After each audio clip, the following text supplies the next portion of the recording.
I'm delighted to be joined today by Chris and Sean O'Leary. These gentlemen have one of the most remarkable alien abduction stories I've ever heard. And it's not a one-off. They, as many abductees, have been involved in the phenomenon since they were children. Gentlemen, thank you for joining me for this discussion. And why don't we just jump straight into the experience that you had in upstate New York? All of your experiences were in upstate New York, but the one that unlocked your abduction memories, and then we'll get into the finer details of the abduction phenomenon. But you guys are very unique because most abductees do not have conscious recall. And there's a particular event that happened to you guys that broke through that firewall and has allowed you guys to remember in great specificity a lot of these abduction episodes. So take it away, guys. Well, the abduction started with us. They took my mom in 1959. They took me in 1966. And even though there were instances where Sean and me or mom remembered something, a part of an incident, and tried to talk about it and got nowhere with the other people who remembered nothing. As we grew to the point where you didn't remember anything, really. It wasn't on your mind, something you didn't think about. So they started taking me at 3. And in 1996, on August 19th, I was 33 years old. And I had no idea that flying saucers or aliens were even real, let alone had been controlling our lives for 3 decades, maybe more. We had no idea. And we wouldn't be here talking with you today if it wasn't for not only this incident, but the way it played out in just split second timing. This was my miracle. This changed our lives forever. All of us, Mom, me, Sean. What happened was, I was invited. I was working for the Saratoga Police Department as a traffic control officer. Sean is a police officer. And, he got me the job. It was a part-time summer job. We have a big thoroughbred racetrack. They're hosting the Belmont for the past few years.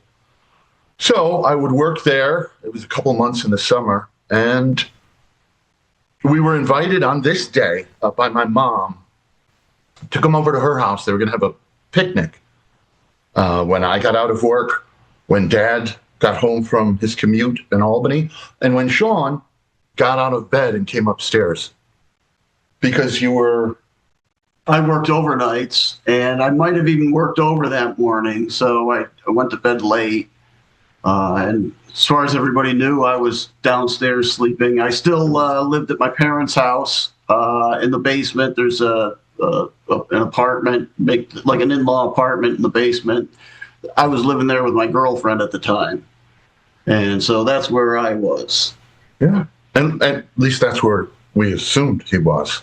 We were just waiting for him to get up. They apparently were taking him during the day because he worked all night. You can't just disappear from the cop car for 5 hours. But they made a mistake that day. They effed up, and it cost them a family of slaves. What happened is they were controlling me even before they came to return Sean from this abduction. I get over to my mother's house. She's there with our Aunt Melissa, our cousin Philip, and me. And it was just about 6 p.m. Bright, sunny day, not a cloud in the sky. It's late August. It's hot. It's beautiful. And I sit down on a lounge chair, a chaise lounge by the pool.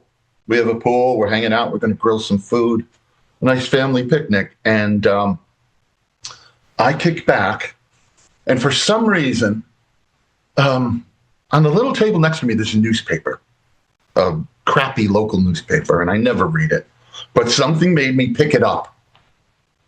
Just pick it up.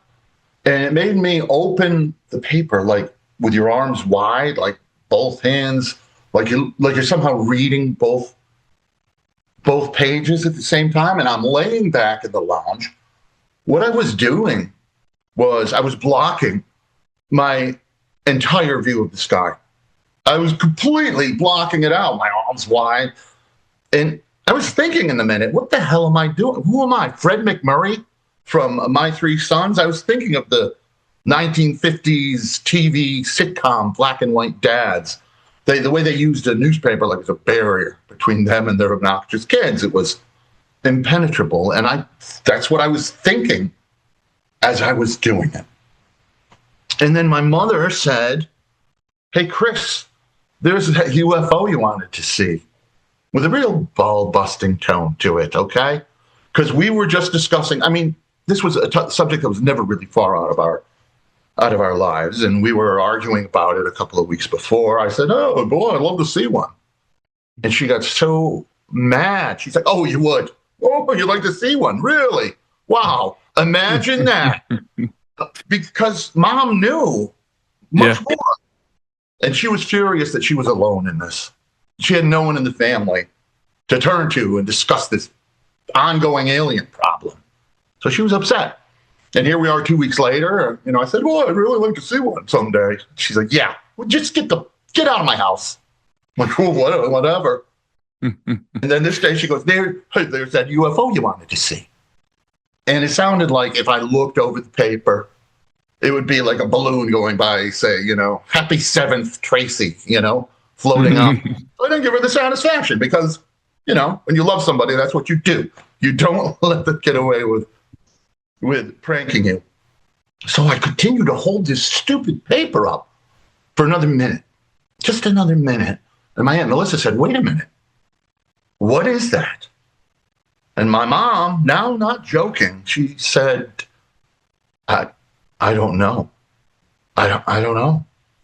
And I'm like, bravo. This is a real performance. I'm gonna take a look, even if I am being pranked, because she deserves the Backyard Tony Award for selling this attitude. And I looked and I said, "All right, and that's as far as I got, because what was happening is a hole opened up in the sky, clear blue sky, no clouds, and a light was shining through clear blue. And there was a craft in it. It looked, it was a classic flying saucer is what it was. It looked like two woks, one on top of the other with a band around the middle, a black band. And it was it was warbling like heat mirage. The whole shape of it was just melding like a 1960s lava lamp behind an acid rock band. It was not, that heat mirage thing, but it was making it go every direction. And at first you could almost see through it, see light through it. And then it became more and more solid, more and more stable. And then, this took minutes. It really took minutes. And we stood there staring at it. Didn't really think of doing anything else. And it came through. You could see that the two halves were spinning. And then finally, it was completely solid. It was in our space, our dimension, or whatever, because the sun was bouncing off it, and there were shadows underneath it. So now it was firmly here. And I didn't know what to make of it. At that point, after 30 years of abductions, I had no idea flying saucers were real. And so your mind tries to figure out what it is. And I thought maybe it's a promotional balloon of the Death Star that is deflating. That's really how far I went before I was confronted. It's a flying saucer. And it's over our house. We thought we were just going to see something that was going by, but we were the destination. It was over our yard. It was over our house. And Mom and Missy and Philip were in a trance, just staring up, slack-jawed at it, shoulder to shoulder. Nobody had spoken since I said, "What is it?" And I got out of my chair. I think I was trying to provoke a response, and I walked down the length of our pool, which is 30 feet closer to it. And I stood on the diving board, and something in my head said, "Oh, don't get under it. It's dangerous. Could be dangerous radiation or something. Better back off."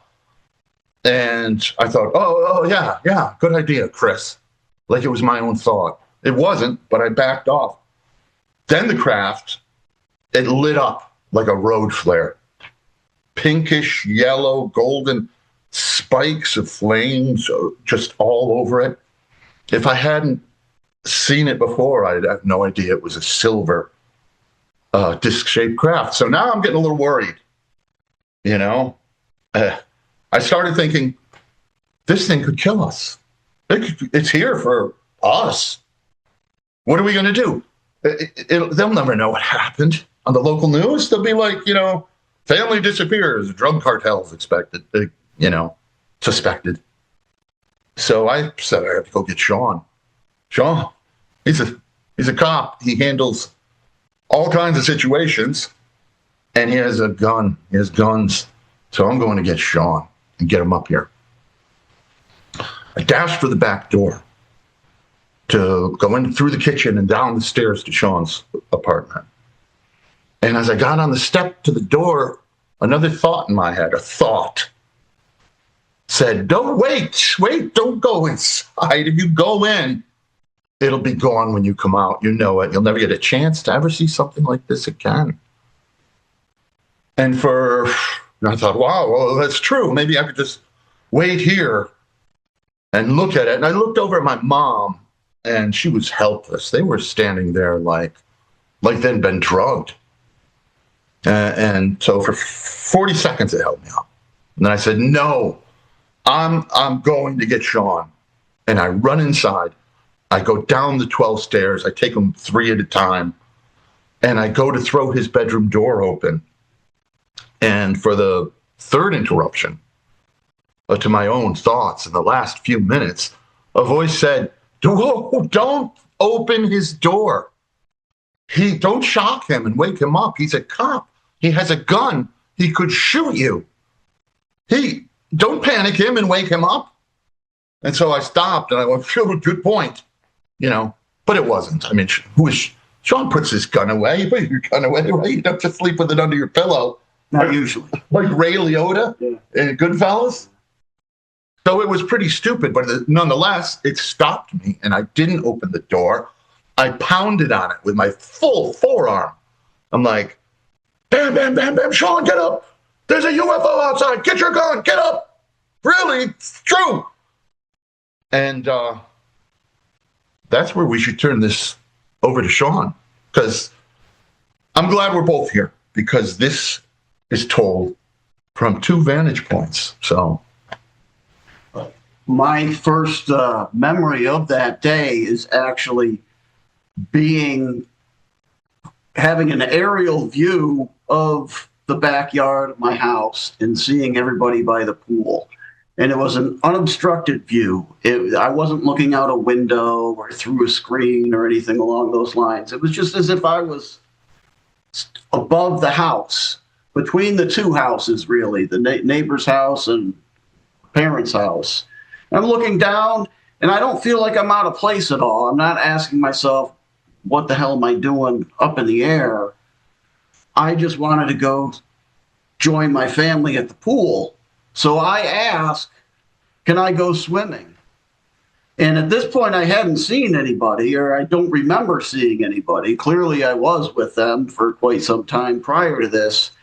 But that's when I noticed off to my right side, maybe 10 feet away, is what can only be described as a short gray alien standing parallel with me, facing the same direction. And he leans forward and turns his head to look at me. And at the same time, he answers, we're taking you to bed. You can get up and go swimming. And he emphasized the word up. And that's when I noticed, because I had turned to look at him, I noticed I had 2 taller ones standing directly behind me, like behind each shoulder. And when I looked right at the one behind my right shoulder, I was like face to face with him, looking right in his eye. And he was absolutely motionless. He had no reaction whatsoever. And the next thing I remember seeing was light reflecting off the pool water, like all these little sparks of light. And I thought, boy, that's weird.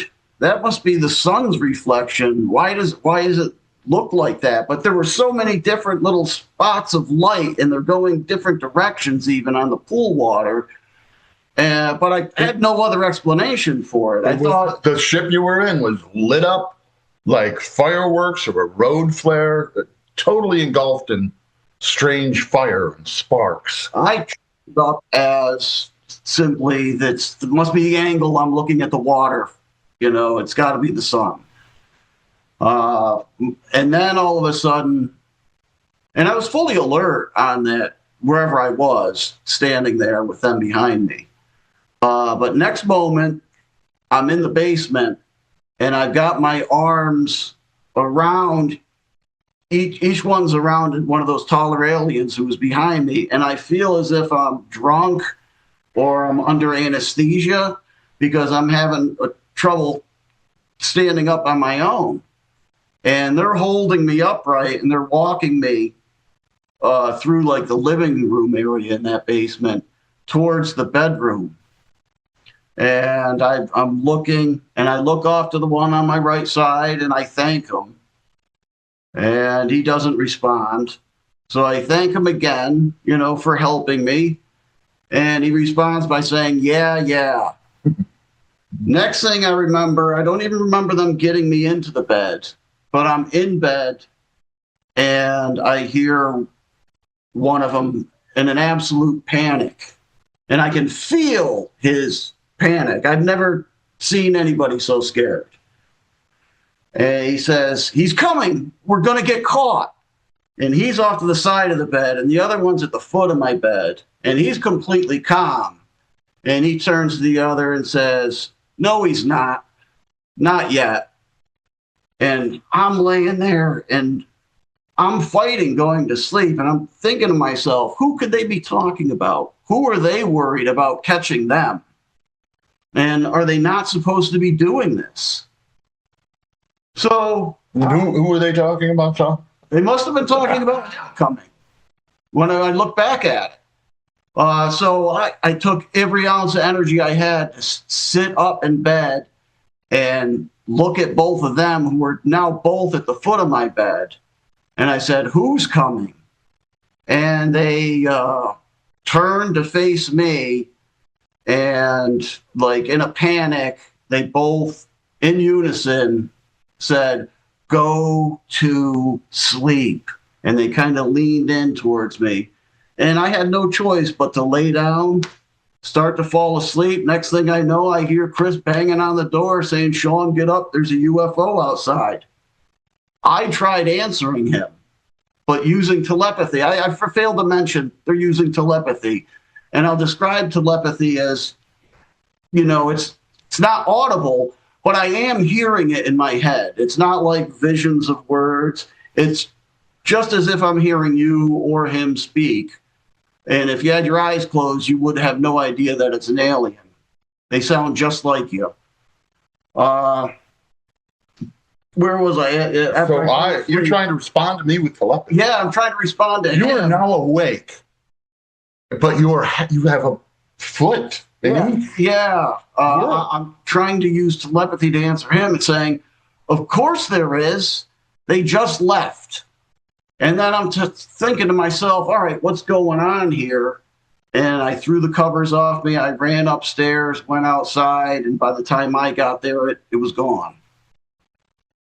It was just disappearing. I woke Sean. I ran upstairs, and Sean came up. When he came up, I thought, oh, poor Sean. I must have woken him up too soon, because Sean was wincing in pain, just really wincing. Like if you ever see like an old like Cool Hand Luke, where they put the guy in the hot box, leave him in there for a couple of days, and they bring him out in the hot sun, and he's blinded by it, and he's in pain. That's how I felt. Yeah. I remember standing there and just... Yeah. And we were all surrounding him. Sean, you missed it. Missed the whole thing. It's a flying saucer. You wouldn't believe it. It was a real thing, right? Wasn't it? And he's just here like this. And But what was really going on was what? I'm remembering what's happening. It's going through my head. What do I say? And other memories are coming back to me at the same time. While we're standing there telling you about this. Yeah. So I grabbed Sean. I said, let's get in the convertible. It went out 29, went east. You got to see it. I got to show it to you. You got to see it. Let's try and catch it. So we're driving, the convertible. Sean's driving, and I'm like, you wouldn't believe it. I thought it was all BS. And then he goes, you said, you said, I know. Yeah. What do you think they were here for? They were bringing me back. I told them that they were bringing me back. And my reaction, this is how out of it I am. They had me as a slave doing things for 30 years for them. But I said, oh, Sean, nobody's talking. What I said to him was, Sean, come on, condescendingly. I must have just woke you up too soon. Nobody's talking about alien abductions. We're just talking about a flying saucer that came out of some portal over our house for 10, 11 minutes, and it was on fire. And I couldn't make the jump that there was. And he said it again. No, they abducted me. They brought me back. And for a minute, I was really scared because I thought Sean might be a little crazy. And I thought, oh my God, no. We have friends, schizophrenic, and you see the toll it takes. It ruins everybody's life. And I thought, oh no. Because Sean is the rock. Sean is the one, he's the cop. He faces, trouble. Me, I go inside and turn the music up. So I was worried for that minute. And he said, they've taken you, a lot. And I said, oh, I think if I had been taken by space monsters in a ship somewhere, I'd remember it. Just completely arrogant. And he said, don't you remember the time when Mom screamed? And what did she scream? They're back. They came back. Why do they always come back? And he finished the line that I started, so he remembered it right there on the spot. And why do they always have to come back? So I ruined his life by letting him know what's going on. No, you freed me. And me pulling you out of bed. Hello. It was that's what I mean by split second timing. If he had 5 more minutes to fall asleep, My mother hadn't seen it to begin with. If Mom hadn't seen it, told me to look over the stupid paper. If he didn't decide to go in right then, he would have been asleep. He would have forgotten it all. But the timing was so precise. I'm pounding on the door as they put him under. They must have teleported out of there because they didn't come out that door. And they teleported us into the house. I have no doubt about that. They've done it a number of times, and I'm sure they do it with other abductees. I'm not alone. Usually on the return, they'll teleport you back into the house, or they've teleported me onto the road and things like that. So if it wasn't for that split second between him falling asleep and me dragging him out, they would have slammed the vault door closed and locked. That's what they do. Every time they bring you back, they make you forget everything. Not just that abduction, but all abductions. And then when they come for you, you remember everything. When they let you, they allow you to remember not just your last abduction, but all of your abductions. I'm not sure why. Maybe so you know they're not going to kill you. You know what's expected of you. And they don't have to answer the same questions if they take you 5 times a month. But Sean got out with the vault door open, and then he reminded me. And I sat in that car, and as he was saying the words that we finished together, it was like somebody threw a bowling ball through the windshield, and it hit me right in the face. It was like you ever see those horror movies where they're looking at something horrible and the camera zooms? It's like a dolly shot. And the background just pulls away and it's face to face. That's what it felt like. And all of my memories started rushing back. That was enough. I mean, I think the fact that we were dealing face to face with it, that Sean was saying what happened, but here we are. That's how we recovered our memories. And if there's one positive thing to this alien abductions, is that they can be beaten. They can make mistakes. This was their mistake. We wouldn't be talking to you. We'd be talking to nobody. We wouldn't remember. I go to my grave not knowing what my life really was, what we had really lived through. And what I realize makes me realize is how many other people are living their lives not having any idea this is happening to them. I remember scoffing at a friend of mine who knew a lot about the situation when I was like 19. He's like, oh, there's grays and they come and get you. And I'm, yeah, sure, man. Smoke another one. So I regret that. I'm a little bit ashamed of the person I was. But we were under it. They had complete control of us. And, you know, like, and you'd be in school and you'd be feeling, I feel like I just went through something horrible, but I don't know what. And you're always tired. I feel with those memories back, you know, our movie was like a movie reel with all the exciting scenes cut out. It's like we were living in a science fiction horror movie, just with all those scenes cut out on the cutting room floor. You know, like the old Grindhouse, scene missing. But after that day, we know what we lived and what we went through. And I consider it a miracle because I feel more complete than I ever did. I feel like I know who I am. So, Hey guys, I know you hear me talk about this a lot, but I have a phenomenal members community called the Alberino Analysis. There's thousands of people in my community, and we have just a great time interfacing through our own social media platform. It's like our own private Facebook wall. We talk about very, very deep and controversial theological topics over there. Of course, we talk all things UFOs and aliens and everything that's rolling out right now in regard to disclosure. We're constantly conversing about these topics. We talk about megaliths and ancient civilizations, and the people in my community are so intelligent. And aside from all that, I'm publishing a lot of content over there. I'm doing private briefings that you won't see anywhere else. There are films over there that I've produced with my friend Gary Haven that you will not see anywhere else. And these films are TV level production, okay? And they cover some amazing content like the elongated skulls. Hey, we did a genetic test on some of these skulls, and the results were quite amazing, and you won't be able to see that information anywhere else except for over there. We discover a lost city in the Andes Mountains called Tauripunku that is, again, not featured anywhere else. So if you want to interact with me, there's a DM feature. You can direct message me in my community. I try and interact with everybody. You can ask me questions. We do these live stream book club sessions. Right now, we're going through the book Cydonia, The Secret Chronicles of Mars by David Flynn. And we're privileged to have David's twin brother, Mark, in the community and his daughter, Tycee. And they're going through the content of the book with us.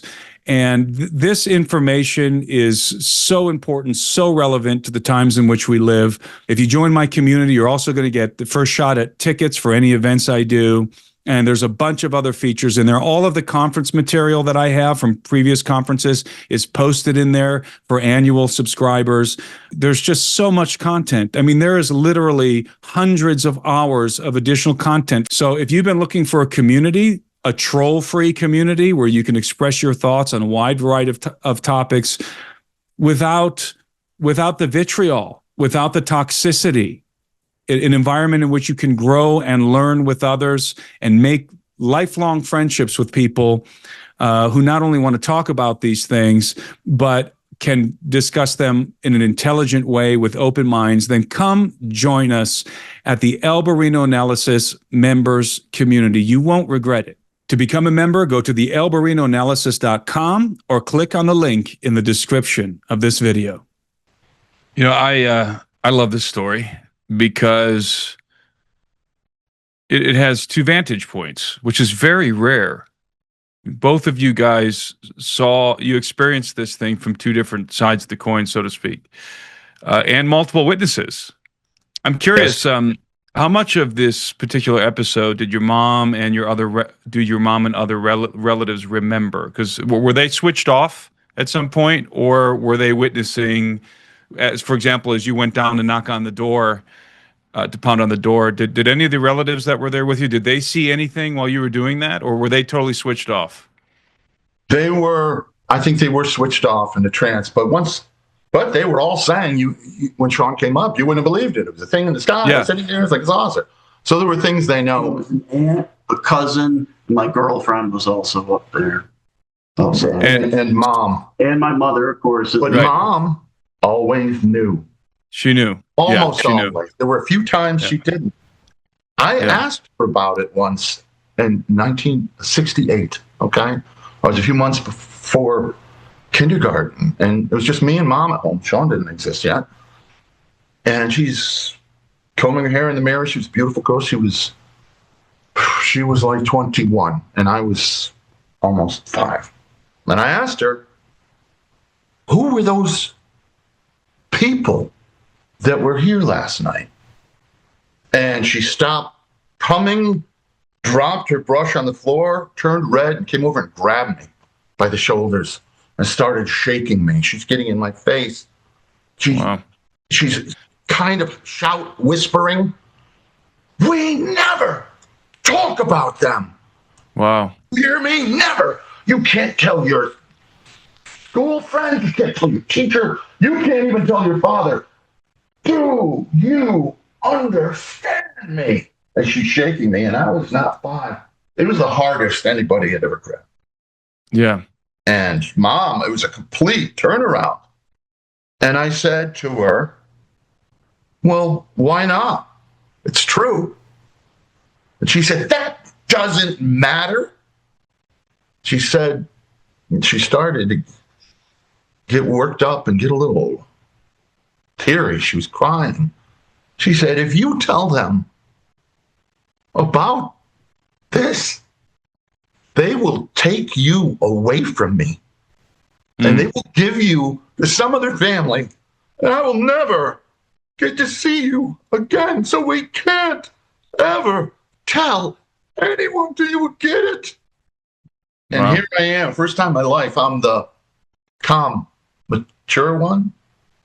And I said, okay, mom, I won't.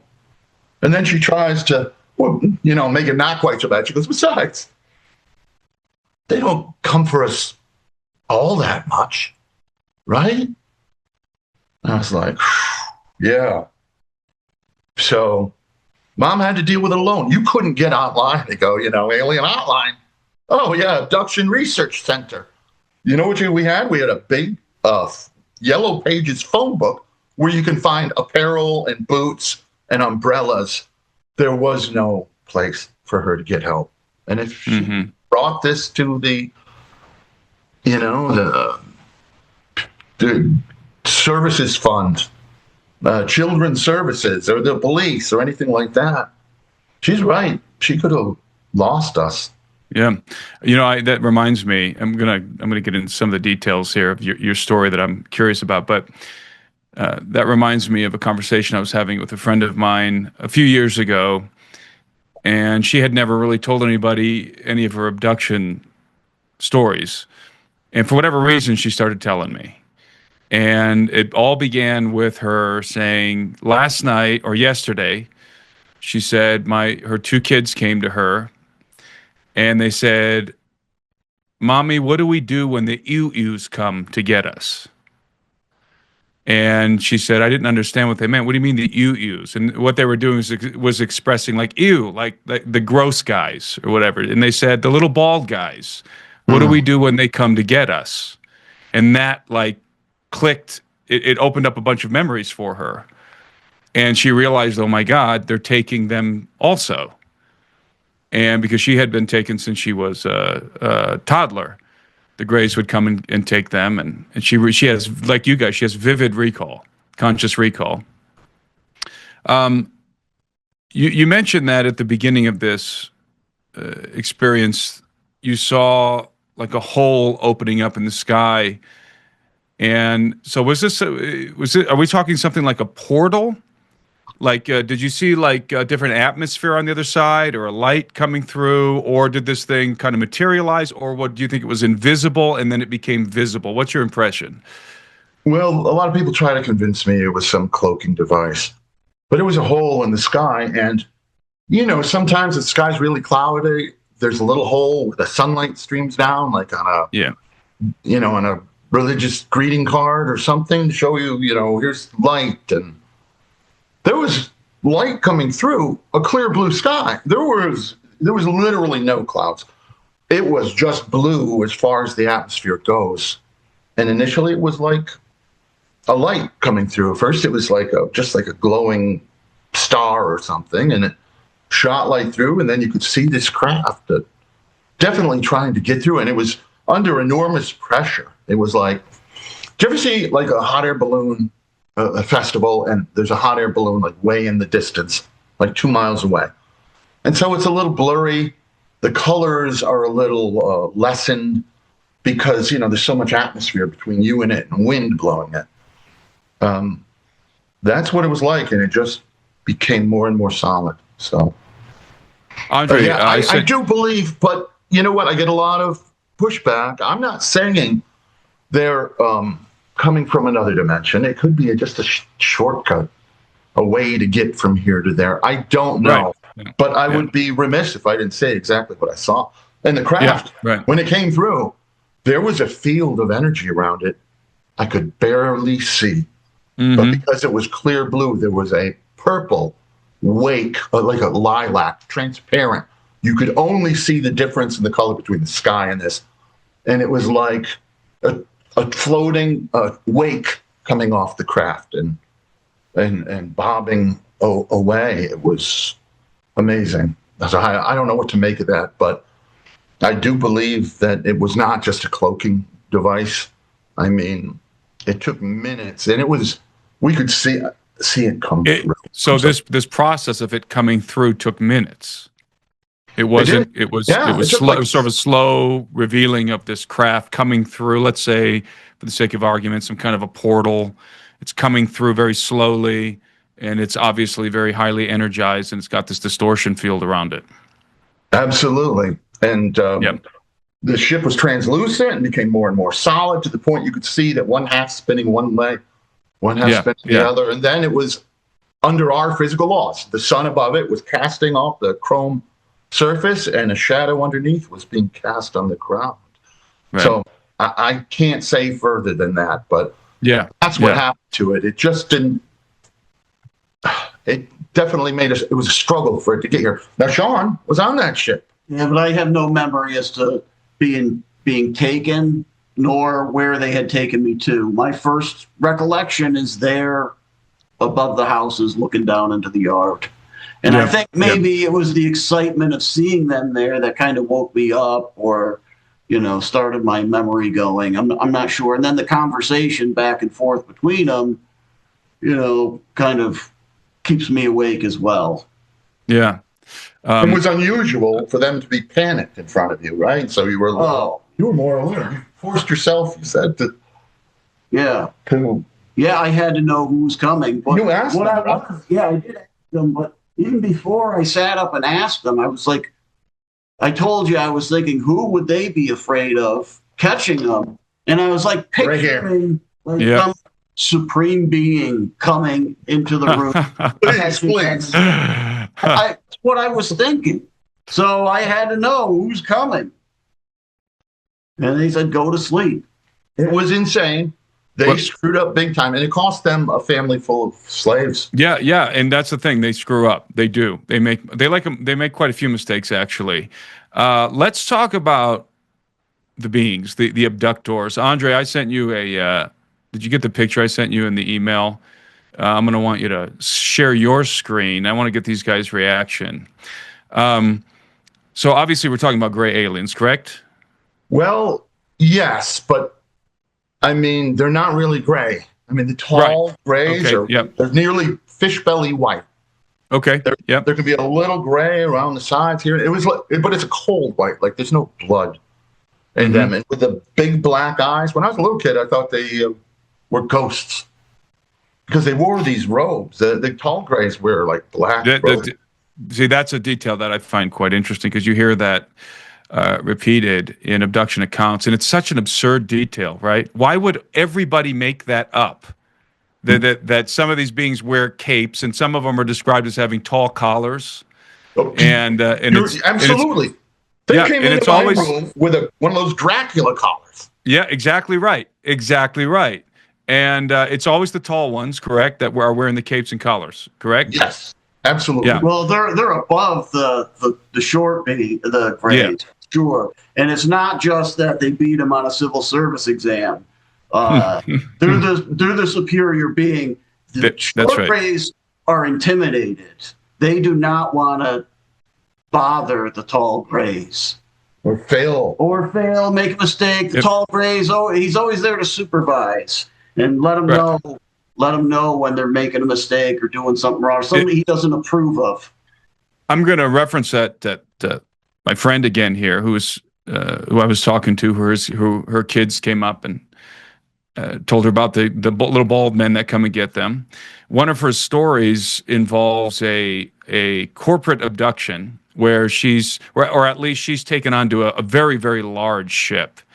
And there's a lot of people, naked people laid out on tables. And it's like a gymnasium, she said. It was like a gymnasium, and there were just like hundreds of abductees. Everybody's laid out on tables. There's no noise. It's like you can hear some groaning, some clanking of metal tools, and the grays. You can kind of hear them shuffling around. All communication is telepathic, and she said that she doesn't remember how, but somehow the grays lost control of everybody. The little guys, they lost control of everybody, and everybody is kind of coming to, because everybody's in a sort of in a sort of a comatose state. How would you guys describe that? You're there, but you're not all there. With our mom, they had her walking, but she was unconscious. Right. You can follow their orders, and you were just checked out. Exactly right. But so they lost control. And all of these people are waking, sort of coming to at the same time, realizing what's going on. They're all naked, and they all start to panic, obviously. They all start to panic.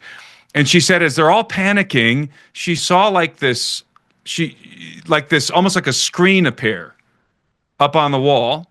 And there was a being that kind of looked like the grays, but it was more slender, and it had bigger eyes, and it was more insectoline looking, like insect-like looking. And she said that being was communicating telepathically, and she could hear it to the little grays, and it was saying, "Get them under control. Get them under control." Commanding the little guys who had lost control of the situation to regain control. Obviously, the tall insectoline type beings are the managers of the program. They are in charge, and that's something that you guys are confirming. Andre, do you have the picture ready to just? Why don't you go ahead and share your screen? I want to get your guys' thoughts on this. So this is a depiction of perhaps what a gray alien looks like. Tell me what you guys think here. What's accurate? What's inaccurate? How would you modify this to get closer to the reality? Well, there's a wide variety of short grays. It's a short gray, and I've seen ones that look a lot like this. It's not really fully rendered. I would say the difference is rather than the two holes for a nose, they have a little petite, late era Michael Jackson nose. You know what I'm talking about? Yeah. They really do. They have when he dangled the baby, that era Mike Tyson has a nose. And, they can be wrinkled or they can be completely smooth. Sometimes you're not sure if it's a outer mask or something. Right. But I have seen them be very gray. What do you think? But generally speaking, would you say that image is generally accurate with some minor modifications? Yeah. Can you put that back up, Andre? And obviously, this isn't a real picture. This is a representation. Right. Yeah. I've never seen a real photo of a gray. So Are the eyes about that size, or are those eyes a little small? Do they If wrap anything, around the I would size say more? that the eyes could be bigger. Right. I Okay. wouldn't say for certain, I mean, it's hard to say exactly. And But the eyes definitely, lure you in when they're talking to you. They do what? I'm sorry. You get lured into the eyes when you're looking. Right. Okay. Right. And It's hard to notice anything else, really. And you guys have been subjected, from what I've heard in previous interviews, you guys have been subjected to what early on people were calling mind scanned. Dr. David Jacobs calls it neural engagement, where the Greys put their face really close to you, and you just look into their deep black eyes, right? well, yes and no. I mean, we had two Greys coming into the house. There was a short one. The tall one was coming to go through the back door, just walk in our kitchen back door. The other one was kind of walking right at the house, like the wall, the picture window. And I went to lock the back kitchen door. I don't know what else I was going to do. It was like 9, right? And this was one where they took the whole family for the whole day, just a mass abduction event with at least 300 abductees there. And that got a little out of control. Somebody woke up. So you're talking about a situation similar to the one that I just described? Well, they weren't. When we land, first, yes, in a lot of ways, absolutely. I mean, but he came through, the tall Gray, and he slapped his hand. I screamed. I managed to scream. When I went to lock the back door, he knew it because they're in your mind. It's weaponized telepathy.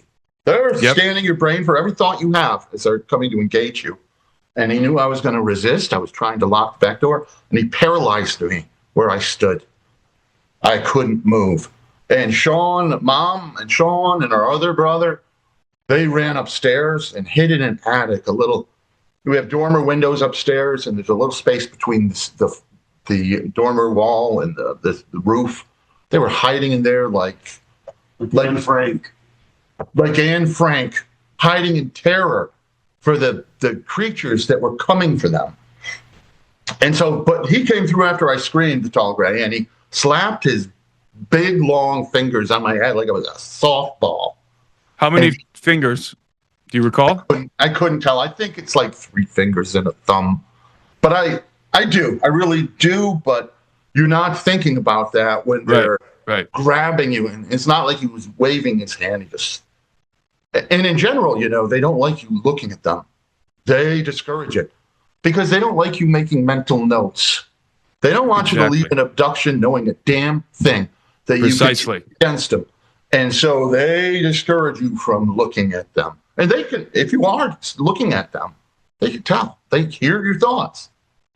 But when he did, and he tilted my head back like this, and he leaned down to put his eyes right in my face. The old neural engagement. Neural engagement sounds like a way to get married. We're announcing our neural engagement. But he did that thing with his eyes, and the eyes are swirling, and it just took a second, and he shouted in my head, "Be quiet!" Wow. And that was it. It just resonated, and then, boo, I was in the zone. I couldn't. Wow. So would you guys describe the disposition of these beings as conceited? Or at least the tall ones? Are these like conceited beings that do you get the impression that they look at you like cattle? Or I use the word confidence. They're more confident than anybody you've ever seen, and they have a reason to be confident. And they don't like you questioning them. They get offended. Tell them quickly about that. Sure. Well, when they were picking me up one time, they were moved me out to the hallway to my parents' door room, or the entry there at the door. And the one tall Gray walked over to my father, who was asleep. He went over and he touched him on the side of his head with his finger and started walking back towards us. And I asked, I said, is he coming with us? And he said, not this time. I said, what if he wakes up? And he said, he won't. He was offended that I asked. He was confident.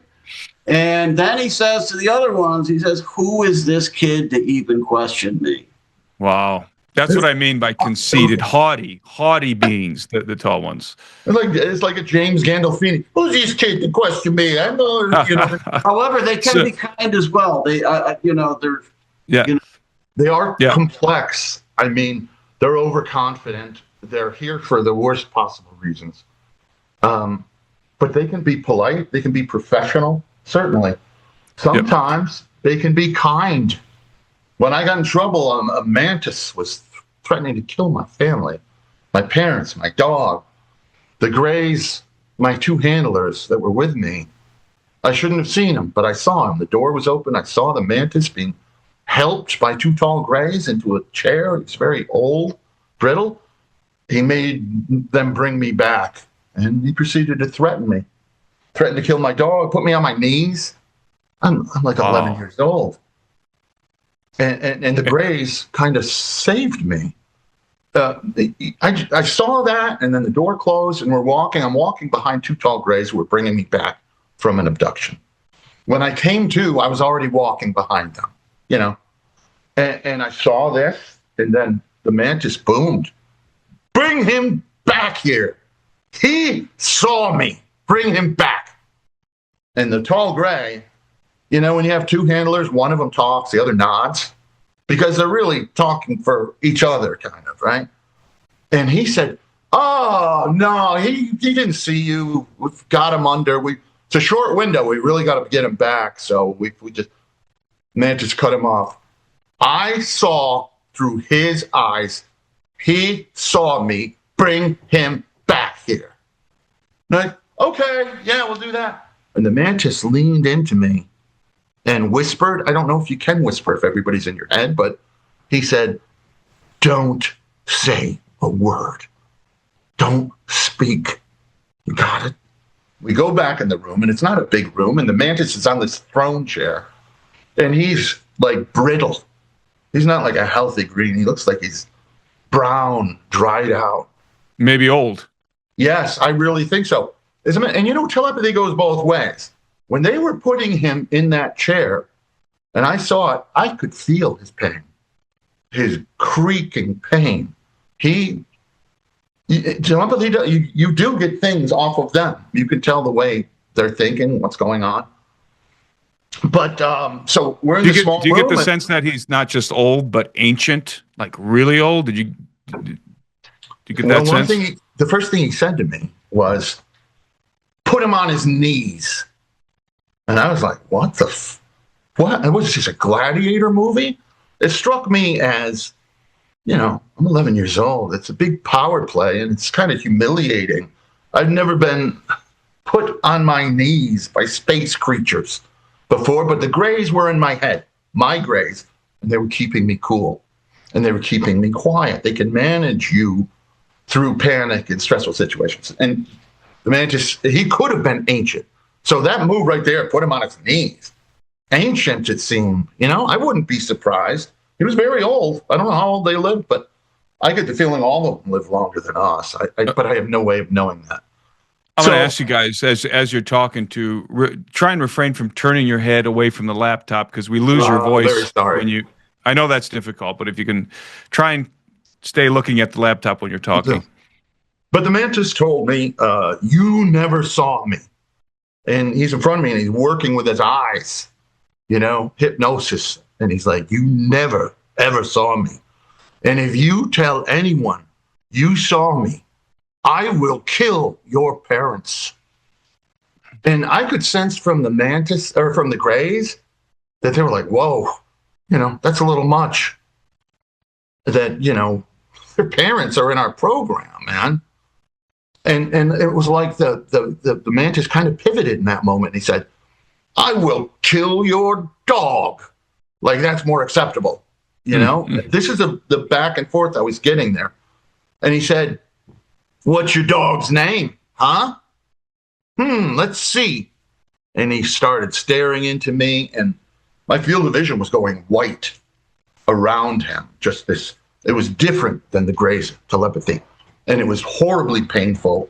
And it felt like he was pulling dental floss out of my eyes through my optic nerve. I couldn't move, but if I could, I would cover my eyes. It was like he was pulling it out of me. And then he said, "Ha! Your dog's name is Poochie. If you ever tell anyone you saw me, I will kill Poochie. Now get him out of here." And they're like, "Okay." The two Grays get me out of the room. The second we're out of the room, they say, "Can you run? Can you run? How fast can you run? Let's run to the ship. All right? Come on, let's run."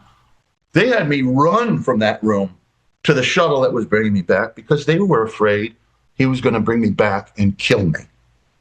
So, I mean. So one thing that you guys report that I really have not heard anywhere else is all of the emotion that you ascribe to these beings. Most people that recount their interactions with them describe them as being quite subdued, stoic, dispassionate. But you guys, these things are like are very vibrant, emotionally speaking, with a very wide spectrum of emotions.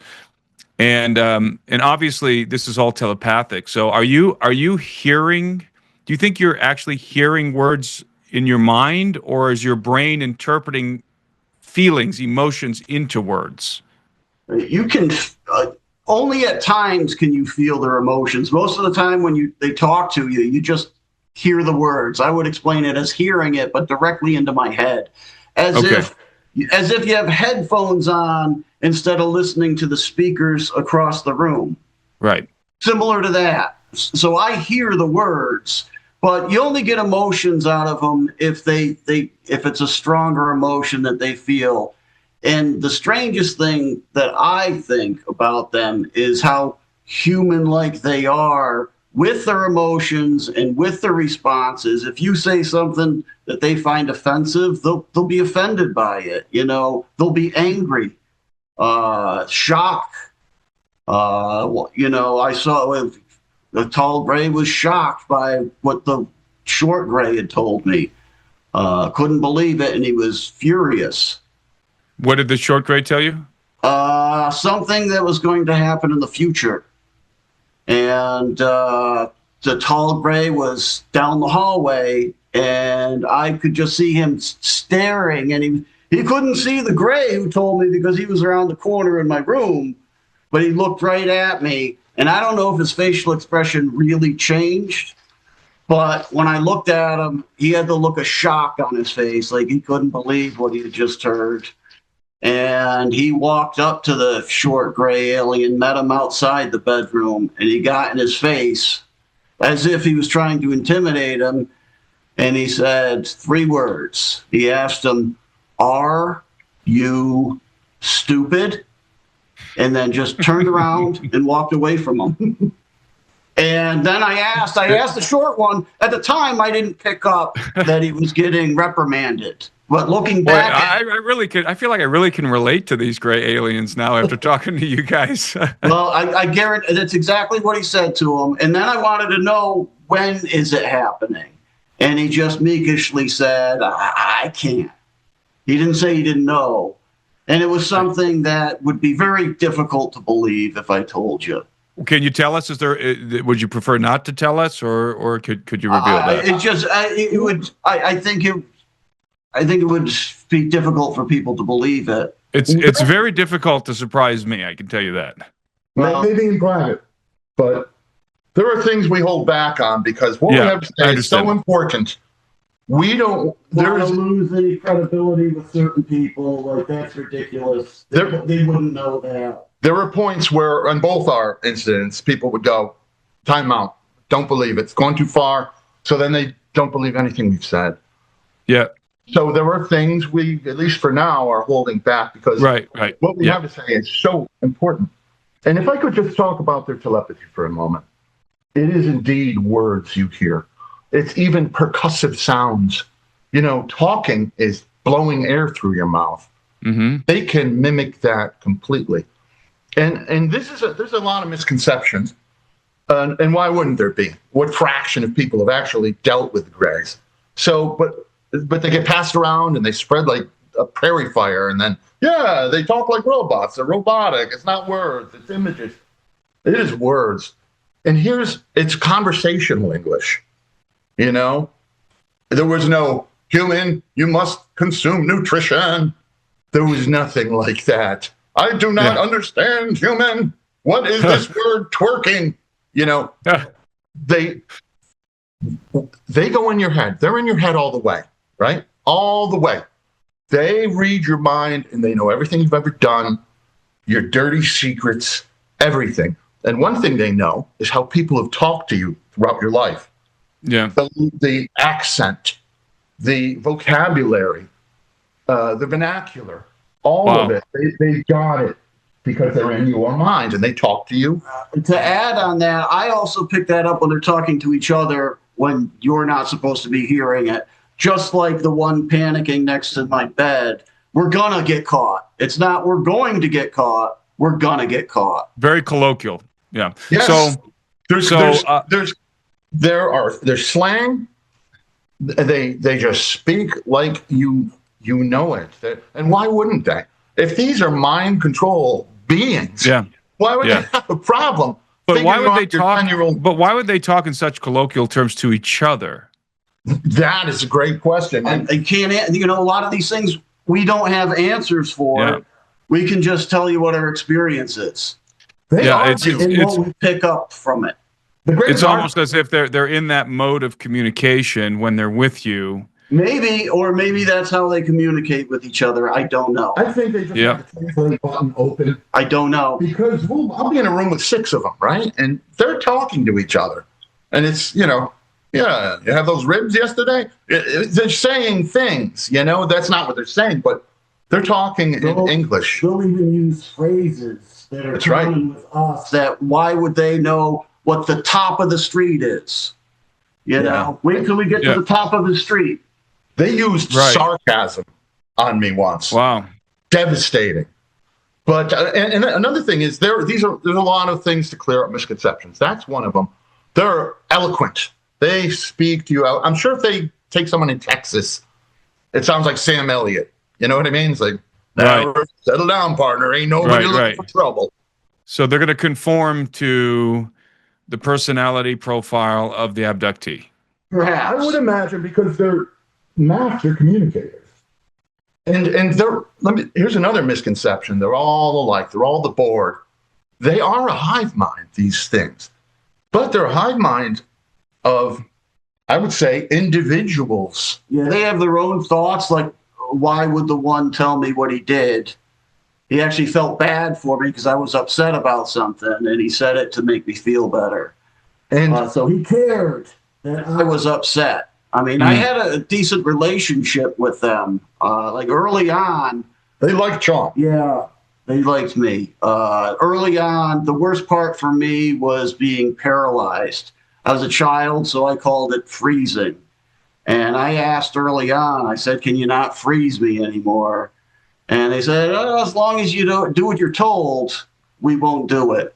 And they didn't do it, at least the vast majority of the time. And I would have conversations with them and greet them when they would come. I would actually get excited as a child and talk to them. And they would answer questions and things like that. They were quite nice. And they actually, and I want to get into this in a minute, but they actually were honing some telekinesis skills with you, right? That you had a unusual proficiency with telekinesis and maybe other psychic abilities. Before we go there, though, so far I'm tracking with three beings. I'm tracking with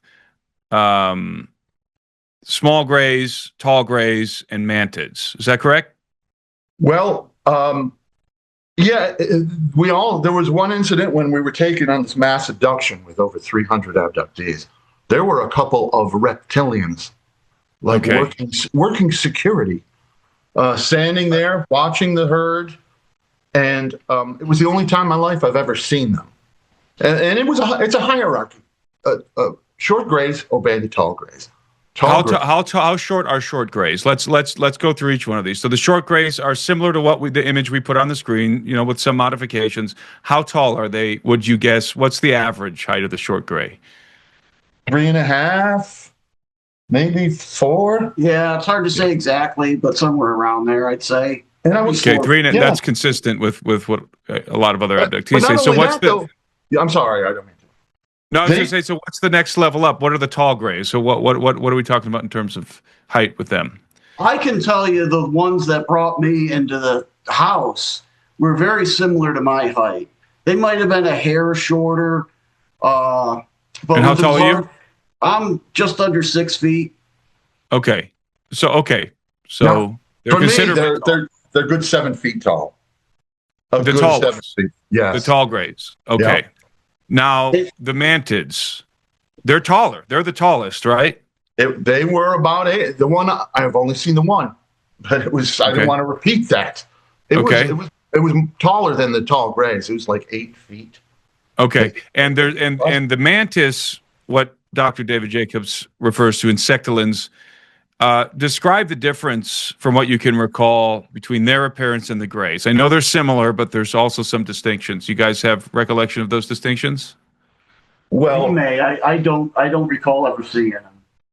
The mantis, first of all, had the forearms like a praying mantis with the serrated edge of teeth. They really looked a lot like a praying mantis. The head was triangular shaped, not a huge brain on it. Right.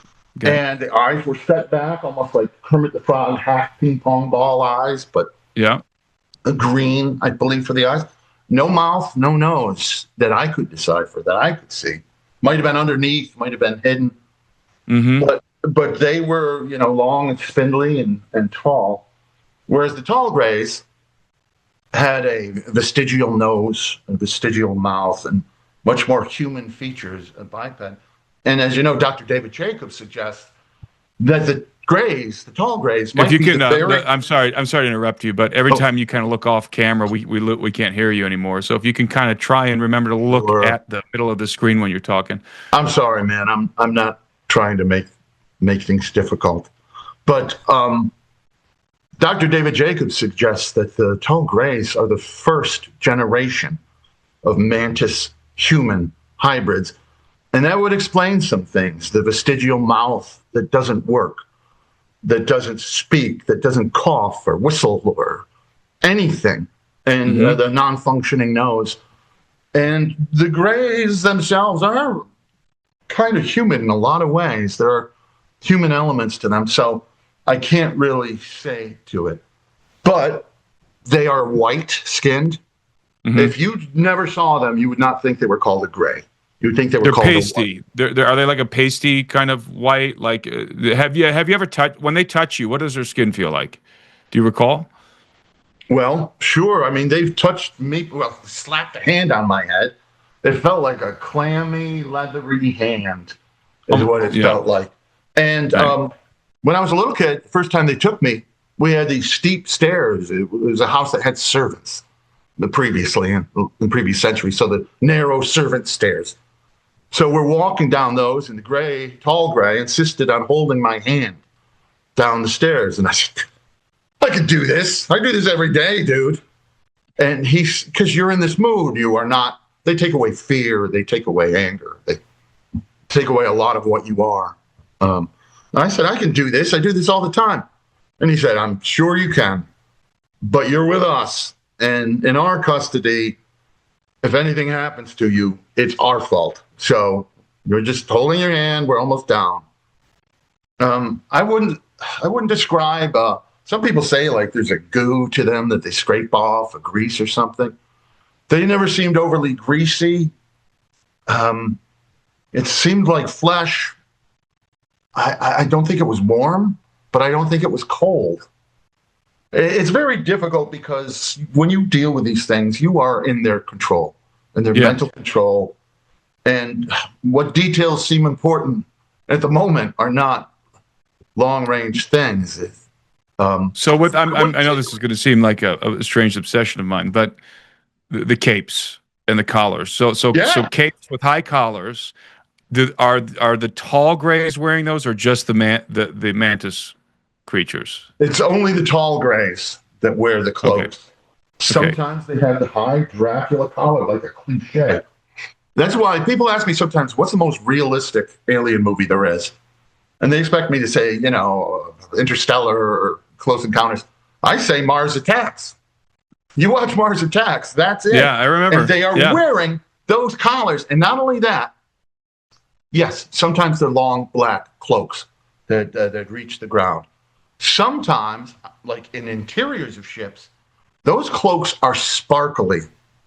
And they're sparkly in just two colors I've ever seen. One is mint green, this light mint green. And the other is a very pale lilac, light purple. Like, do you remember when it was a thing when they had a fabric that if you turn it, you see different colors come through it, like rainbows? It looks kind of like an oil puddle, on the road where the colors change. Yeah. So it was sparkly like that. The colors would kind of change. Those are the ones they preferred. Now, I've seen them where, like when they came for us, when Mom screamed, the tall gray was wearing a long cloak with a hood, with a hoodie. If I had to say anything, like whenever I see like Ghostface Killer from the Scream movies, I think that is not very far off. The mouth is stupid in the movie. Now, that's interesting that you say that it had like a hood, because a lot of people who encounter the grays, or at least some people, when let's say they're experiencing paralysis when the grays show up, and they often describe beings that are standing around their bed with hoods on. They're hooded beings, and sometimes they can just see the glint of their eyes. And people sometimes, this is why they ascribe these experiences to like ghosts or something, apparition, because what kind of an alien would show up with a hood on like that? But you're saying that you've actually seen these hoods. Absolutely. I haven't. They don't like to be seen. They don't like it. They don't like it. He's trying to go from the ship to the house to grab us. It's 11 a.m. and they probably don't like the sunlight, or they don't want to be seen. It's not often. There was a time they took my mother and my aunt. I was so young, and only my dad was there. He's like, get up, your mom's already gone. Come on. They dragged me upstairs, and my uncle and my dad, I said, look at them. They're not human. What are they? They're not human. And I stole a glance, and it was two tall grays with a black, it was kind of just sitting on their shoulders and clothes, standing there in black cloaks, and they look up at us, and then they came for us upstairs. And my dad and my uncle tried to fight them in the stairwell. They were trying to protect. It was only me and what happened? Were they just subdued telepathically? My Uncle Walter and my dad said, hide under this table. Stay under this table. Don't come out for anything. Don't come out till we come back. And they were looking for weapons in the apartment. And this was all they found. A wooden mop, with a rag mop and a strong wooden handle, and a snow shovel. And so they could see the two tall grays were walking and coming to the stairs to come up. It was a narrow stairwell. My uncle had the upstairs apartment. We had the bottom. Mom is gone. They've already got her. And so they're in the stairwell, and you hear them screaming and swearing at these things, trying to scare them off. They're pounding the wall with the snow shovel and the mop. You can imagine what they're saying. My dad was probably 24 at the time, and he was a tough man. He was 6'2", knew judo, well built, and they are making such a ruckus trying to fight them. I can't see. I'm under the table upstairs. And it went on for 2 minutes. And I thought, Dad's going to save us. It's going to happen. And then it gets quiet. I'm thinking, they must have beat him. And you hear footsteps, the door opens, and it's my dad and my Uncle Walter behind him. But they're in a trance, and they're just walking in like puppets. And behind them were the two tall grays, and one of them reached under the table and grabbed my cousin Mary by her calf and pulled her out like a trout. And that's all I remember. But the next day, I think they go easier on you when you're a kid with the mind control. It might be really damaging, but the next morning, I'm sitting there and I'm remembering. And my dad, he's doing yard work. He's like raking and whistling and having a great old time. And he walked towards me and I stopped. I said, Dad, who are those, again, who are those things? Those people? What people? You were fighting them in the stairwell. You're swearing you had a shovel? And my dad looks at me and he blinks a couple of times and recoils a little bit. And he said, I have no idea what you're talking about. And he immediately turned around on his heels and walked the other way as fast as he could. So, but my dad tried. So, obviously, the Greys, when their craft is in proximity, apparently, they have the technological capability to pass through, to how would you explain it? To just beam themselves into the room, right? But obviously, sometimes they also, for whatever reason, sometimes they actually come through the door, they go up the stairs, they'll come take you out of bed, hold you by the hand, walk you through the house, walk you across the street, into the field, into the ship, right? So my theory is that more technological means of transportation is only available to them when the craft is in proximity. That's just a theory of mine, but sometimes when there's a corporate abduction, the craft will land in a neighborhood, will land out in the field or something, and then the Greys will come into the homes, take the abductees out collectively, and load them into the craft. So what do you guys think about that? Do you think do you have any experience, for example, do you remember when you were younger, being taken by the hand, holding the hand of a Grey, walking through your home? A lot of times people are floated through their homes as well. That's why a lot of abductees have memories or vague dreams, vague recollections of being floating around in their homes, right? Sure. Like That's happened to me multiple times, both as a kid. Early on, when I had no idea what it was, I woke up and I see figures in my room and it's dark and I'm petrified. And I'm like, there's somebody in my room. So I ducked under the covers and held them over my head. And next thing I know, I feel a tugging on the blanket. And I felt two things: scared because I knew it was real, somebody was there, but kind of satisfied that they couldn't pull the blanket off of me. And then next thing I know, I felt somebody grab my ankle and just yank me out the bottom of the bed. And I was hovering above the bed. And my right leg, for whatever reason, was the only part of my body that still had weight to it. And it kept wanting to fall down to the floor. That's interesting. Until he leaned his head down right towards my head and just said, relax. And as soon as he said that, I felt a little tingle. My leg lifted right up. And then I went through the wall, floated feet first up towards the ship. And I remember thinking, I'm looking down at my house and I'm thinking, they're never going to know what even happened to me. They're not. Did you go through the wall or did you go through the window? Right through the wall. And was there a beam of light projecting through the wall? Outside, I didn't really notice it through the wall, but I have seen it come through the window before and have gone through the window and watched my mother do a somersault through the window one time. A closed window. Closed window, yeah. Closed window, right, closed window, yeah. So I've heard a lot of stories of where there's a beam of light that comes through the window, like a bluish, whitish beam of light comes through the window, and then an abductee goes through the window in the light, right? Yes. And when there's not a window in the room, oftentimes the Greys will take the abductee to a room that has a window so that they can go through the window by means of this light projecting down from the craft. But you're saying you just went through the wall. Yeah, they also went through the wall/window that one event in '74 towards Chris, right? The one who tilted my head back, the tall Grey. The short Grey walked through the wall, picture window.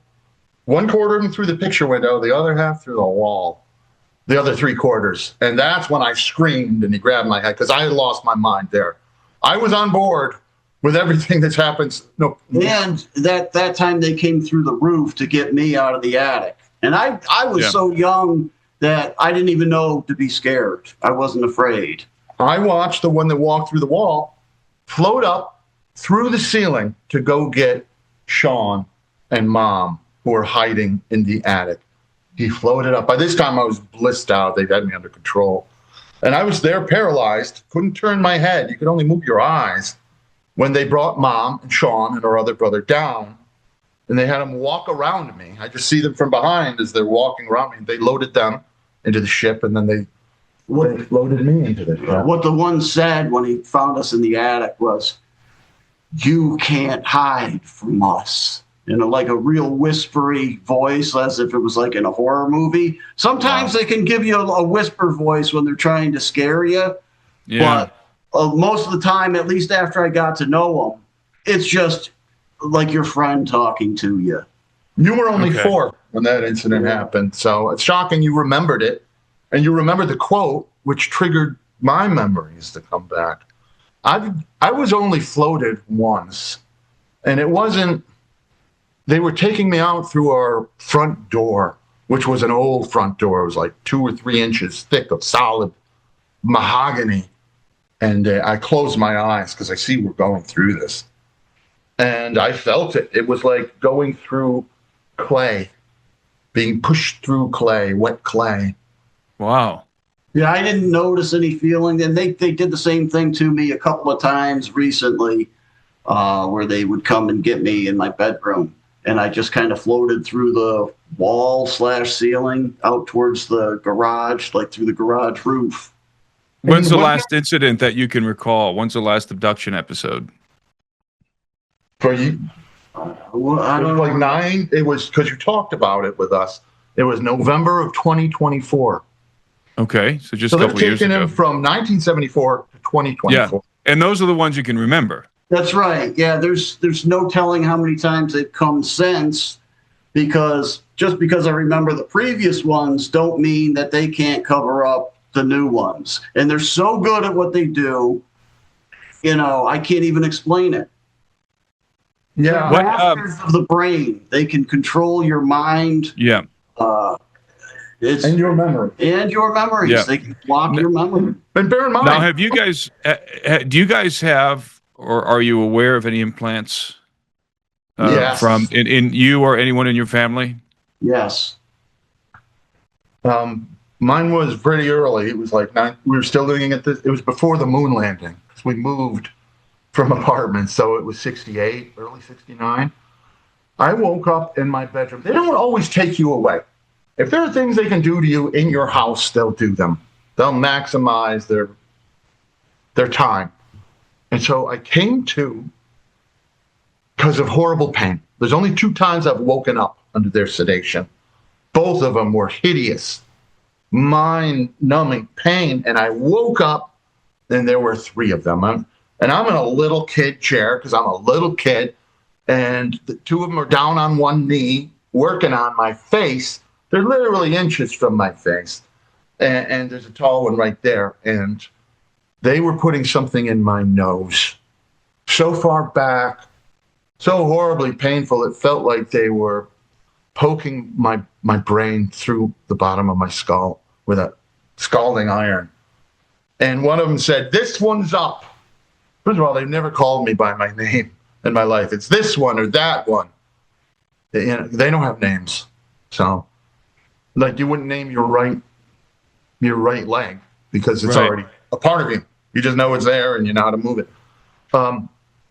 So the one comes over and does the old, stare deep into your eyes to put me under, at least out of pain. It didn't put me unconscious, but it made the pain stop. So I'm sitting there watching them, tall grays in your face, working instruments up your nose towards your brain.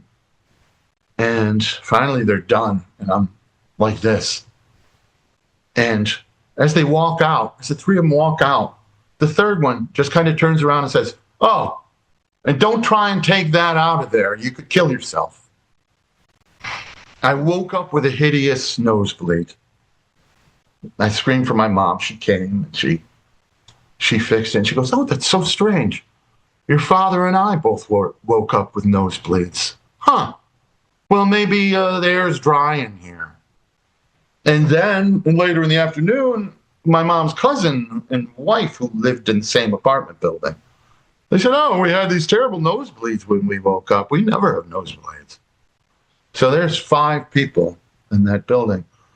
And now I was in a car accident like 2010, and they did x-rays on me, but they weren't looking for, implants deep in the sinuses. And if you listen to David Jacobs, he says people have lifetimes of nasal problems and surgeries, and that's Sean. How many surgeries? Wow, yeah. On your nose, right? Yeah. For a while, you couldn't even breathe. Right, because they're constantly shoving those things up there and then extracting them. Maybe. Have you guys been interviewed by David Jacobs? No, Bud Hopkins. Bud Hopkins came to investigate, however, with his partner, Oliver Kamensky. Okay. Yeah, that was 2005, May of 2005. Okay. I wrote to him. I told him what was going on. I think I wrote to him, right? Yeah.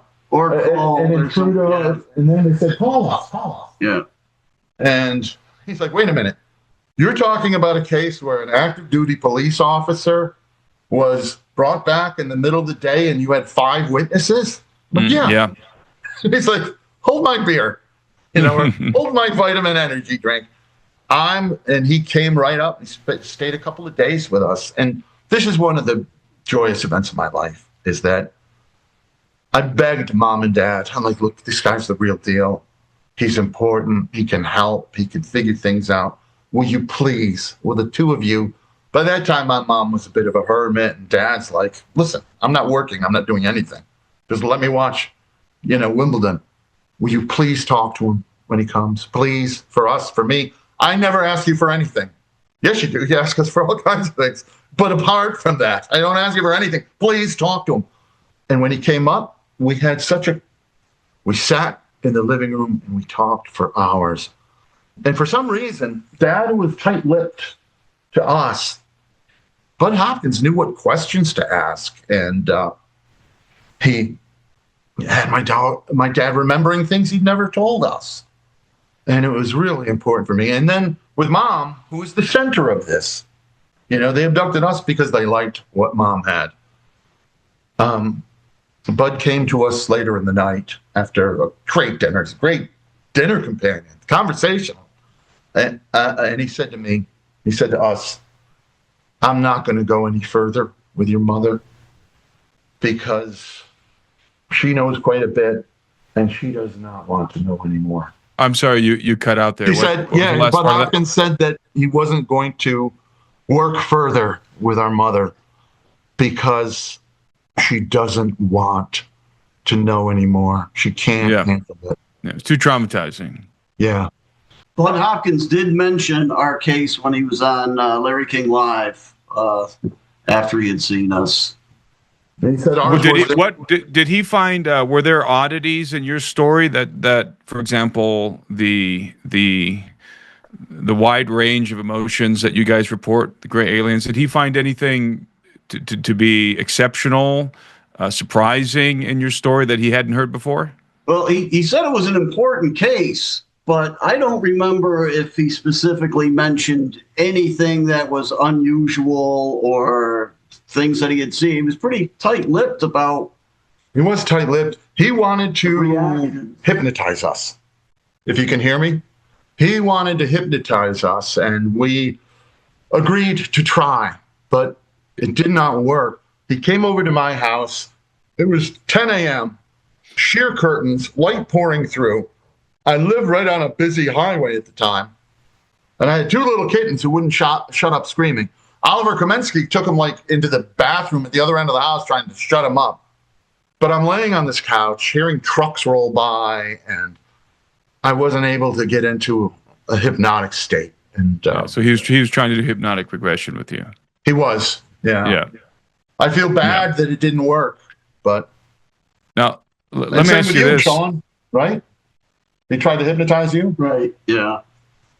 to save Well, you things. guys have such vivid conscious recall. It almost I don't know how much What more we you're going to talked learn about as through. well, yeah, I kind of agree with you. And I don't know if I want to remember everything. Right now, I have Yeah. no absolute horrible memories like some abductees have.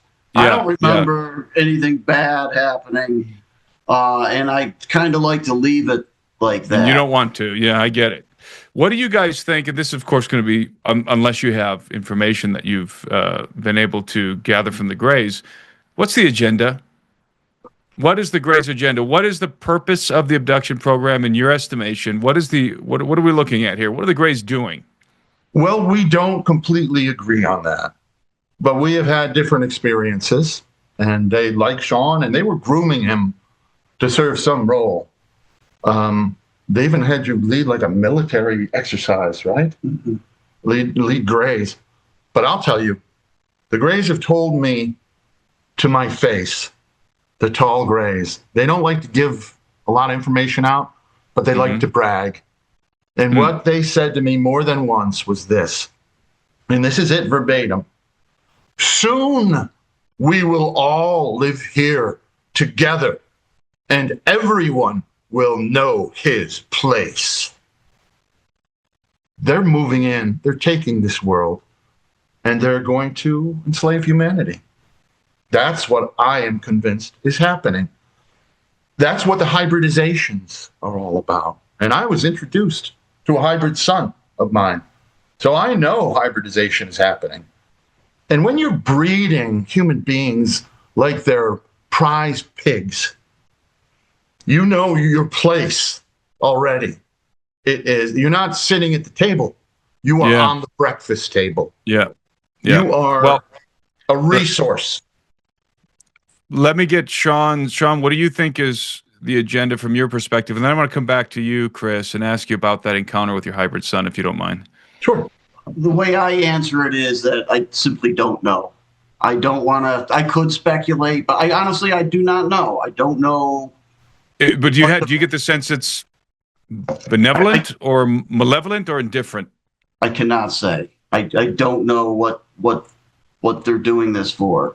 I can only tell you that they're pleasant to me. Yeah. And they will, they talk to me. Lucky you. Well, that's all I can only tell you what I've been through. I've heard nightmare stories from other people, but. But you agree with me, if I remember right, that the Greys are abducting for their own purposes, not for the betterment of humanity. Yeah, I would have to assume that. Yeah. I don't know why they're doing it, but It's certainly not helping us any. You know what I mean? The Greys, I will say this, the Greys are not here to help. They're here to help themselves. Yeah. If they were here to help, they've been here for almost a century. They've been here for 80 years, en masse, many of them. They haven't done a goddamn thing to help. If they're here to help, so I'm sorry to use language. If they were here to help, how come everything in life is worse than when they arrived? What have they done? If that's help, and as far as I know, they're not curing the abductees' cancer and whatever else they got going on.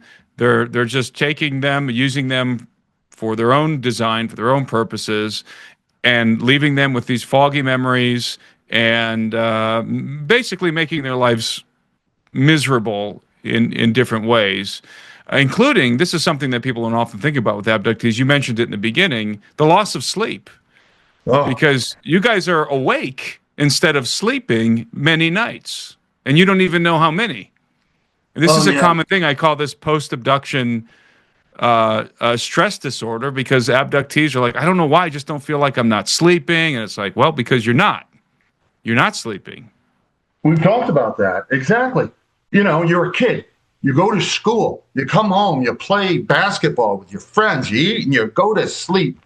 And then an hour later, they're like, let's go. Yeah, time to go. Got things to do. Let's get in the ship. Time's wasting.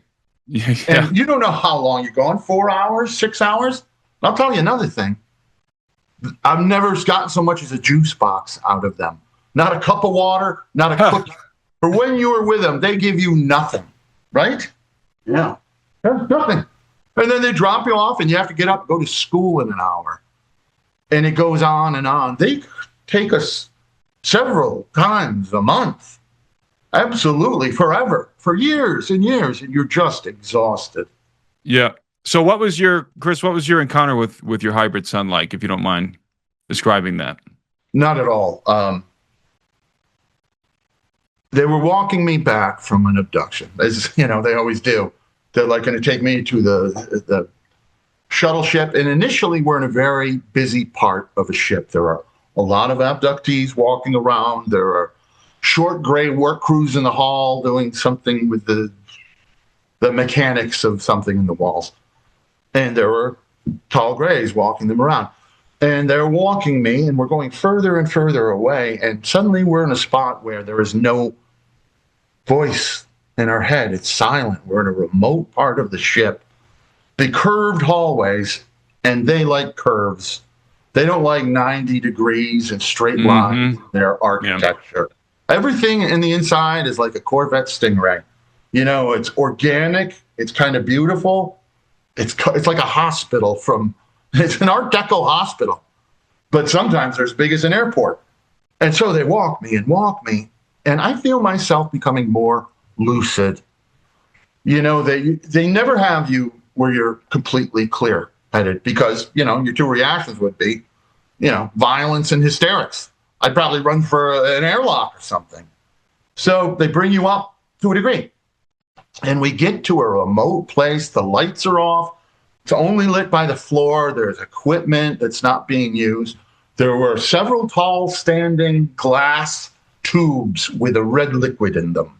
So there was nothing in them, but I remember, and it was lit with yellow lights, so you could see that it was red, like they put fetuses in that need a little more gestation. But there was nothing in them. And we're there. And I'm raised on, how do I remember any of these things? Because they've raised my consciousness. Anyone tells you, oh, they're here to raise our consciousness. No, the first thing they do before they get near you is lower your consciousness to that of like a drunken sailor on fentanyl. You are just loopy and bare. They like you to be able to walk, and that's it. But they said, hey, this is the way they talk so human. One of them said to me, well, we've got a few minutes before we have to bring you back. We're one. And they said, hey, would you do us a favor? Just like that. Just like a college buddy asking you to help him move. Hey, would you do us a favor? And I'm sedated, so I said yes. If I was clear, I'd be like, just get me home. And I said, yeah, sure. They make you think they're your best friends. They have that power. And I said, yeah, well, what do you want? What do you need from me, boys? And he said, would you be willing to meet somebody? And I said, yeah, absolutely. Nobody on earth wants to meet me. Somebody up here wants to meet me? You kidding? Yeah. Who would want to meet me? I said. And he replied, oh, he's someone who has wanted to meet you for a very long time. And I'm like, great. Who? And they said, well. Now, they often say, well, right, Sean? Like, yeah. When you're laying something on, you're like, well, and he said, well, he is one that we made from you. And he said, oh, and then I've never heard the tall grays show any affection for anything. They're very stoic. They're often rational and polite and professional. It's like going to a dentist's office. They're very calm, but they were getting excited. They said, we like this guy. He's great. He's smart. He's funny. He lifts everyone up in his work group, and he never tries to tear anyone down. And they all like him, and he makes the work fun for everybody. And every time we go to reward him, we say, what can we give you? And he always says to us the same thing. He wants to meet his Earth dad. And that's the phrase they used. If I was making this up, I would say something like, his human father. No, Earth dad. That's what they said, which sounds to me like a failed sitcom, or like or an organic coffee with mushrooms. And try new Earth dad. Microdosing is great for your job. So that's what he said, is Earth dad. And they said, we always tell them the same thing. No, we don't do that. We can't do that. Something else. And he said, no, that's it.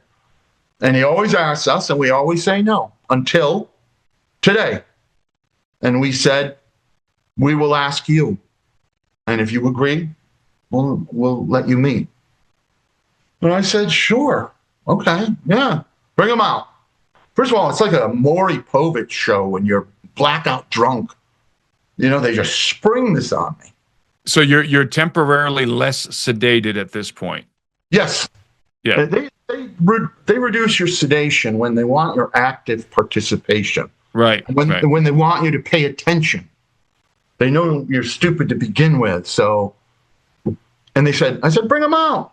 Bring out the kid. Where is he? Something like that. Because I'm still loose. And they said, no, before we bring him out, we have to tell you that he is not going to look like you. You are going to think he looks strange, that he looks weird. And you cannot think that because he is like us. If you think it, he will hear it. And he will be devastated. He will be crushed. So you can't think it. Now, him and me, the two handlers, we're going to be in there with you, helping you not think about it. First, I thought in the room, but he meant we're going to be in here with you, helping to control your desire to think he looks weird. But we can't do it alone, so you have to try. You understand? I said, yeah, doesn't look weird. No. They said, don't screw this up. We like him. So don't think he looks weird. Do you understand? I'm like, I understand. They said, okay, bring him out. And in a darkened corridor that was kind of perpendicular to us, that both curved, out comes the kid and a female gray. I had never in my life seen a female gray, and I didn't even look different. It looked like a gray, just a gray, but you can tell from her voice and her mind that she was female.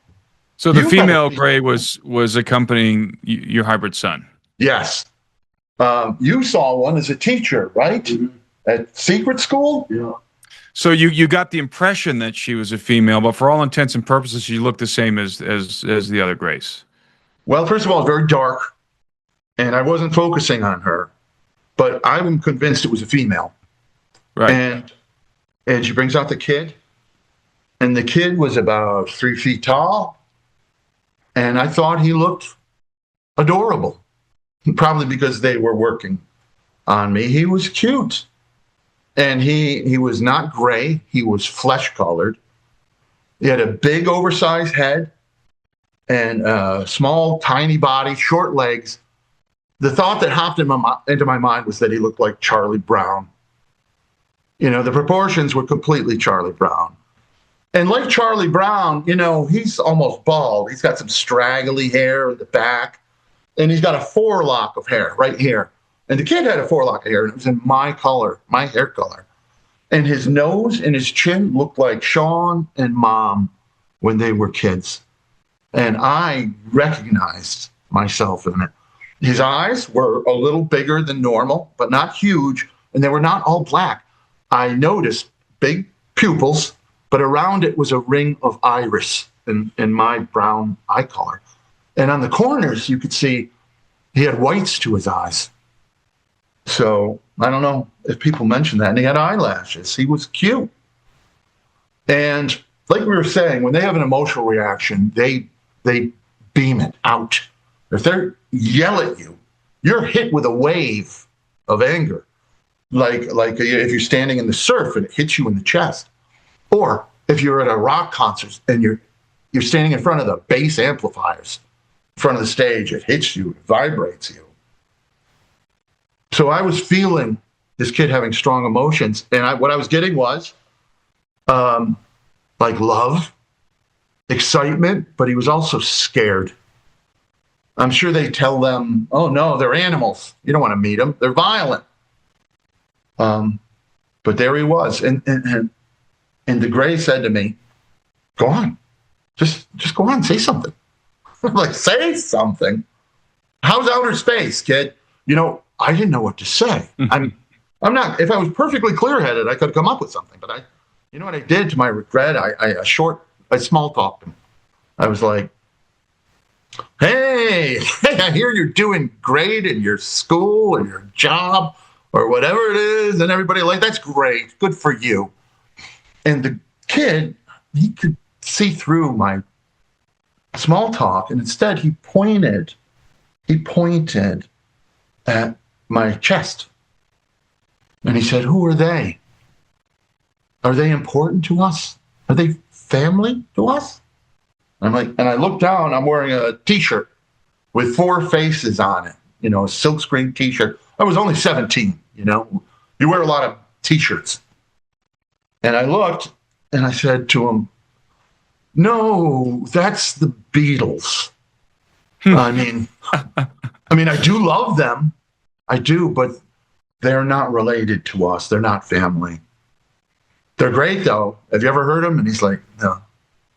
And this is just to clarify for the audience, this is all telepathic.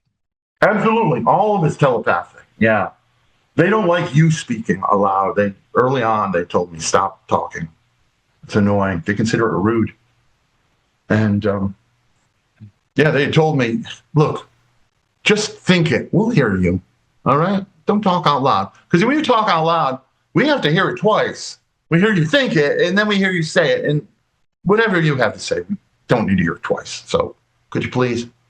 Yeah, but it's telepathic. And so then I'm engaged. I want to make a connection. And so I tried. I was like, do you like movies? Do you like comic books? And, Beatles, movies, and comic books was about all I knew at 16. And he was just getting really confused. His brow was wrinkling, and he wasn't really responding to me. And the Grays, his handler and my 2, they moved in on us. They moved in like owners of a dog at a dog park who's not getting along with another dog. They're getting ready to yank them apart. And I knew I had one last shot at the kid. And I said, what do you like to do in your spare time? What do you do for fun? And they said, that's it. Mm-hmm. All over. Wasn't that great? You got to meet him. Go ahead, get going now. Well, you come over this way. They were effing furious with me. Now, if you're so damned intelligent, why don't you tell me what you want me to talk about? I mean, I never thought that asking a kid what he does in his spare time, what he likes to do for fun, would be wrong. But they thought it was very wrong. They are concepts they don't let them have, apparently, because they're pulling the kid. The handler's taking the kid, and he's disappearing down that hallway. And I can hear him say, what are those things he was talking about? I don't know any of that. And the handler's like, oh, don't worry about it, honey. They don't know what they're talking about. They're animals. Nobody knows. We shouldn't. That's why we never do this. That's why So you actually heard her kind of denigrating. Yeah, talking down the human. Yeah. Yeah. She was trash talking. They don't even know what they're talking about. They're animals. That's why we don't do this. But you got to meet them. Are you happy? And that was the last I ever saw of that son of mine. That was it. The Grays are furious at me for blowing this. Well, thanks for the coaching. And they're like bobbing their heads like this when they're agitated.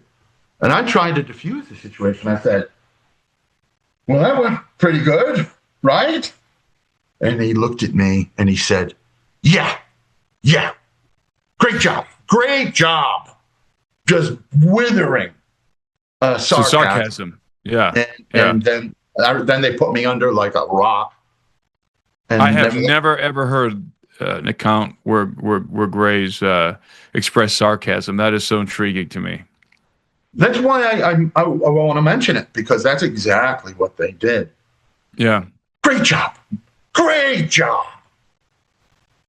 And it bothers me, for years, just to make this short. Too late, I know, but I blame myself for blowing that.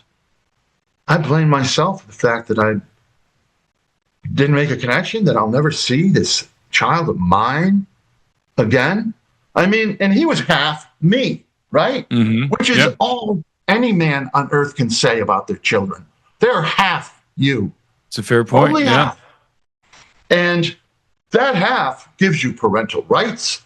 It gives you guardianship. It gives you control of how those kids grow up, what decisions affect their lives. But not me. That kid who was half me is their property. Mm-hmm. They decide what they do to him. And if they don't want him to know what fun is or to have interests of his own, they make sure he doesn't. Mm-hmm. And now I'm not angry at me. When I started writing this into a book, it's funny how you have to confront your thoughts at the time. And I realized, wait a minute. I said to that boy exactly what he needed to hear. That you have the right to follow your own interests, to have spare time for yourself. And you have the right to have fun. The Beastie Boys told us so, something like that. You have the right to party. So I don't blame myself. I blame the Greys. I blame what they're doing. I blame everything on them. So, before we go any further, did you publish a book on your experience? When my mom was dying, it was the last conversation we'd have. She was too sick to get on the organ donor list anymore. First, she was too healthy, so they didn't put her on. And then, oh, no, you're too sick. So what does that mean? It means you're going to die, he said. And it was our last time she ever had a meal outside. Driving her back from Albany, we stopped at the Cheesecake Factory. And as I got out of the car, I thought, this is it. And she got out of the car and said, Mom, I have to know. Did all of that really happen? Because Mom had a cagey way of denying it. And she said, yes, all of it. And what you need to do, you need to write a book about it. People should know what happened to us, what happens. It shouldn't die because I do. Write a book. And I see it helping people. She said, it's not going to make the bestseller list, but you can help a lot of people. And so, she's been dead too long. I should have the book done. We should have like a whole series of books done. So you're in the process of writing it. I am. You're in the process of writing it. I keep going I'd love back. to know when you finish it. You're a very good storyteller, very, very talented communicator. So I'm sure that book will be very well written. Thank you. And Sean is writing it too. We're in this together. This is for posterity. How long am I going to keep going? I want it out there. This is a memoir. This is a unknown history book. It's important what we have to say, and we're doing our best, right, Sean? Yeah, I heard you say, Chris, in an interview that something along the lines of, I want revenge for the portion of my life that they stole from me, something like that. And that really resonated with me because so many people dismiss alien abduction. And what they're doing when they wave their hand in dismissal, what they're doing is dismissing hundreds of thousands of people who have had significant portions of their lives stolen from them. And have had, against their will, their genetic material taken, hybrid children. And this is it's very emotionally heavy as you're describing. And I think this is, everybody fixates on the craft and the government cover up and all the different facets of ufology. But I'm always this is the most important facet of ufology, the abduction phenomenon. This is it. Yes. Everything pales in comparison to the abduction phenomenon, because this is what it's comparing the people who were at the crime scene versus the people who saw the getaway car 3 miles down the road. Yeah, half the ufology, they just care about the getaway car. Yeah, as if we had wheels like that, we're just as good as they are, and we're after the criminals. These are criminals. Exactly. That's a great way. That's a great way to put it. Yeah, you don't have to speculate about, hey, is this, are some of these non-human entities? Yeah. It's like you guys have had a lot of FaceTime with these non-human entities. And so have many, many, many abductees all over the world. Hundreds of thousands of people right now, as we're talking, somebody's on a ship. Yeah. Having stuff implanted into their, implants embedded into their sinus cavity, and fetuses removed from their wombs, and being introduced to their hybrid offspring, and this is real. It's happening, and it's the facet of ufology. It's the most important facet of ufology, but it's also the most neglected. And people are out there saying today, this really upsets me. People are out there saying today, oh, the phenomenon, it's not physical anymore. It's not happening anymore. Wow, now it's more of like a what are they saying? It's more of a out of body or astral. That's what they're saying. It's astral abductions now, right? I hear that, and I tell the person, oh, and I had an astral abduction, same as yours. As I tell you what, I'll have an astral automobile accident. I'll have an astral car crash. You have a real one, and I'll visit you in the ICU, and when you're healed enough to speak, we'll compare notes and see if they're the same thing. They are not. All of this, what's the point of an abduction where they're not coming for you? Right. Does that make any sense? Right. They have metal ships. They have Ugg boots. They walk around. I hear that a lot. Oh, they're not abducting anymore. Oh, yeah. Really? And then you have Stephen Greer out there who's saying that all abductions are just CIA psyops. Yeah, it's just being perpetrated by the CIA. Yeah. And I remember I was actually with Dr. Greer in Jaime Maussan's office, of all places. And Jaime unveiled those little, he has some of those little, the tridactyl mummies. I'm sure you've seen those, the tridactyl mummies. He got a couple of those in his office. And he unveils them. And Greer looks back at me with this wry smile on his face. And he says, because someone said, are those gray aliens? And he said, no. He said, gray aliens aren't what you think they are. We make them. We make them. I've heard him say. He looked at me and said, we make them. He said, I know the people who manufacture those. That's right, yeah. And I'm thinking, dude, you're full of crap. Nobody's if anyone's manufacturing gray aliens, it's the insectilins, it's the mantids. Right. And or something like that. It's not any human faction. And it's just ridiculous. They are living beings.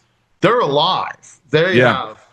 And Stephen Green, an abandoned factory or something. An abandoned 10. You might have been to the New Jersey. That's where they manufacture the silver shamrock masks from Halloween 3, maybe. I'll say this on the record, and I pray to whatever that Greer hears this. Stephen Greer, if you're listening right now, you are the biggest fraud in the history of ufology. You're not close. You are the biggest fraud. And he has the nerve to call himself the world's #1 leading expert in ufology. And he says #2 is like so far behind. Well, Stephen, as far as I'm concerned, you're #2. The kind you flush. You are lying through your teeth. And here's the bottom line. There's only so much you can know from your desk. That's it. There are limits. Yeah. If you're smart enough to talk to the right people and you're good enough of judge a character, to understand who's stringing you along and who's telling the truth, then you can accomplish enormous things. But he's a liar. The We're leading not experts on this topic are guys like you who've been on the craft many times, inside, not looking from the outside, inside, interacting with the beings. Yes, sir. Yes, sir. Thank you. And this nonsense, oh, it's all my lab doing it. They're abducting us. So they have flying saucers just like the aliens to come abduct people with? No. Toddlers? They come to abduct toddlers? What No. branch of the military? No, all over the world, Yeah. hundreds of thousands of people. It's like Santa Claus delivering presents to, kids all over the world at the same time. Yeah. It's ridiculous. It's absolutely ridiculous. And by the way, I told you guys this over an X conversation, but this is one of the things I interact sometimes with some of the congressional people and others, and this is the thing that I am trying to. This is the facet of ufology that I'm trying to get everybody to pay attention to. Because this is where so much of the evidence is. Everybody's out there looking for evidence. You're never going to get anything substantial out of the government. But there's people like you guys who have, like your story with multiple witnesses, and you have implants. You have all these details, and your details correlate with the details that other abductees all over the world are describing. And this is, as I always say, the abduction phenomenon lends itself to scientific inquiry more than any other facet of this phenomenon, unless you actually have a craft that you can go recover and tinker with yourself. And this is what people like Bud Hopkins and Carla Turner and David Jacobs, Yes, were trying to communicate to the UFO community. This is where the information lies. This is the crux of the issue, at least as it pertains to this particular faction. What are they doing? Because whatever they're doing, nobody has stopped them, and nobody's hindering this program. So what is the end game? What is the end game? Yeah, I'm sorry. Yeah. No, go Exactly. ahead. Go ahead. The end game is they're going to use our hybrids, which have all the power of aliens, to be the front face of the takeover. Planetary acquisition. Yeah, planetary acquisition. They're here for resources and the planet itself. This is the grim reality of alien contact. Everybody attaches these lofty, ambitious wishes to what it would mean. The grim reality is this, that the rules out there are the same as the rules down here. The strong take from the weak. It's just nature. We have done it. Look at our history. And these things are Columbus, and we are the tribes of the North Americas, and we know how that worked out. Apparently, this world, and they have told me this too, that they are so blown away by our biodiversity. I was in a room, for whatever reason, they drag you around. I don't know. Pet, take your human to work day. I don't know what the hell's going through. But I'm sitting at this table with, a few of them, and they're going nuts over squids. They have, these elegant, mapping of squids, and they're like, I can't believe this thing. And I said, what, a squid? You go, yeah, it's incredible. All the life you guys have here. And he said to me, sometimes they slip some information. And he said, where we come from, we don't have anything like this. We don't have a lot of animals left. And they are dangerous. And I'm like, ooh, sounds interesting. It's like, what? And he says, like nothing you would ever want to meet, okay? They let things slip sometimes. They were blown away. And there's a lot of information in that. So, and another thing, people will do anything to avoid saying that these are aliens from another planet. Well, we've mapped 6,000 exoplanets in the last couple of decades, but they go to any length. Well, it's us from the future. It's up for us from the sideways past coming back from the future and, using us to do this. Oh, well, that's wonderful. So that makes us what? Both the victim and the perpetrator of the crimes? When exactly did we decide to go non-mammal? These aren't us from the future. That's a main character syndrome coming through. And another thing is, oh, they don't come from another planet. We know that. They come interdimensionally. Well, what's your understanding of interdimensionally? Because Precisely right. are you telling me that there's no planets in other dimensions? What happens? Do they like go in and then suddenly they're ghosts floating in like jello, like clear jello, waiting to come back to Earth where they can don human bodies again or immortal bodies, physical bodies? I'll tell you what, I'll go on record as saying these creatures come from another planet. You know how I know that? They walk. They walk around on legs, wearing boots, on a hard surface that is pulling on them with gravity. They sit in seats that are pulled down by gravity. The very fact that they walk, and they walk so much like we do, there's no evidence, and there's no reason to believe for 1 minute that they don't come from another planet. And if they don't come from another planet, why do they want our resources? What are they going to do with them? Sell them on eBay? Facebook Marketplace? They want our resources because every living thing needs resources. You know, that's my opinion. So wherever they come from, it's a planet. They walk around, man. They stand up and they walk around, da da da. Yeah, just like it's us. amazing to me. It really is amazing to me how willing people are to believe these far-fetched, crazy theoretical ideas like these beings are interdimensional. Fine, but can you define? You need to define what you mean by interdimensional. Are we talking the Marvel movies here? Are we talking the Chronicles of Narnia? What are we talking about here? Because people will believe everything, like you said, time travelers. But the one thing nobody wants to believe, for whatever reason, is that they might come from somewhere within our universe, from a different planet. I mean, I don't get it. I really don't understand why and maybe people are being conditioned not to think that. I don't know. I don't understand. Doesn't make any sense. It seems like the scariest thing to them. You know? Yeah, Sean, what are your thoughts? Where do you think they come from? Do you have any ideas at all? I don't know where they come from. You know, they've never told. If they've told me, I don't remember. You know, Now, where they've taken me to, I can't say for sure. I know they took me to the underground base once, and Right. you know, they've taken me other places. have either of you guys do either of you guys ever recall seeing the Earth from outer space? Yes, I have. I have seen it.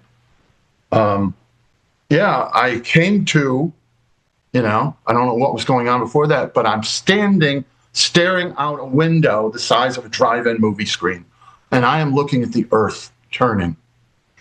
And most of what I see is dark, but the sun is breaking over the horizon.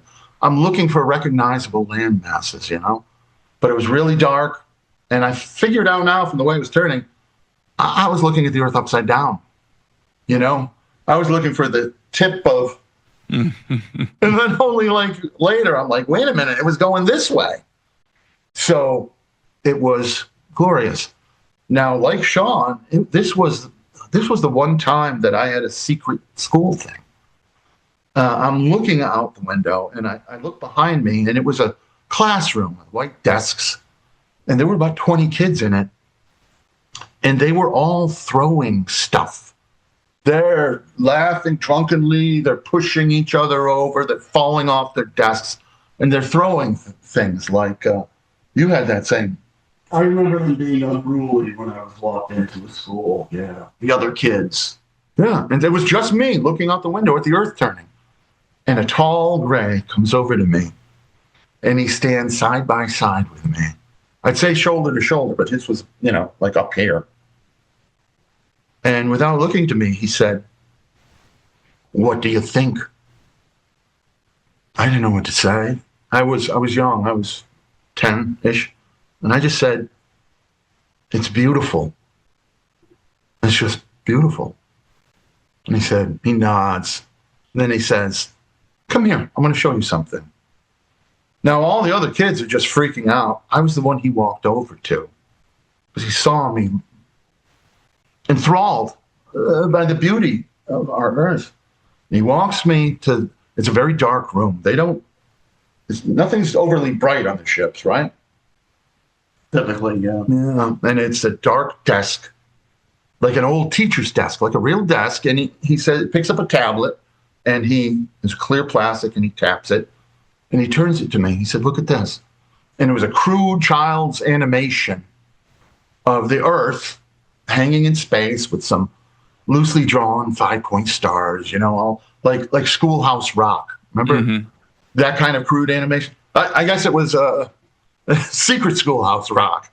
You know what I mean? But that was the animation, and I'm looking at it, and suddenly the Earth is blown up. There's mushroom clouds at both ends, huge ones.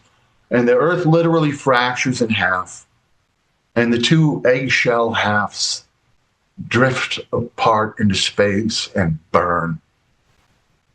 And he said, this is why we're here. And that sounded a little vague to me, because I was thinking, does he mean they're going to blow up the world, or they're going to stop that we're going to blow up the world and they're here to stop us? It was a little vague. And he said, he heard me, and he goes, no, we're here to stop this from happening. And I was like, okay. And, sure, he's going to stop it from blowing up. They don't want us to have a nuclear war because they don't want to steal a radioactive waste. Right, yeah. They don't want us to ruin the place on our way out. Yeah. Yeah. And, Sean, before I forget, we mentioned earlier that you were being, they had a specific interest in you, a particular interest in you, because you had these capabilities. Let's talk about that a little bit. What kind of capabilities were they honing in you? What did they recognize in you? And what were they having you do? One example was what I call a fire stick. I was in a round room. I don't know if it was a craft or whatever, but it was a round room. There was another kid off to my right, and there was a tall gray standing behind each one of us. And there was no explanation. They typically don't explain what they want you to do or how to do it. They just put you into a scenario, and they want you to figure it out. So in front of the other child and myself, there was a stick that came off of a rack, and it was similar to like a field hockey stick, okay, but with nets on each end. Instead of nets, it was like fire. And these sticks were spinning around in a circle in front of us like a wagon wheel. And at one point, it turned to its side like it was a helicopter blade and swung at me and hit me on the side of the head, right at the left ear, and it hurt. So I asked the other kid, how do you do it? I must have figured that they want you to control it.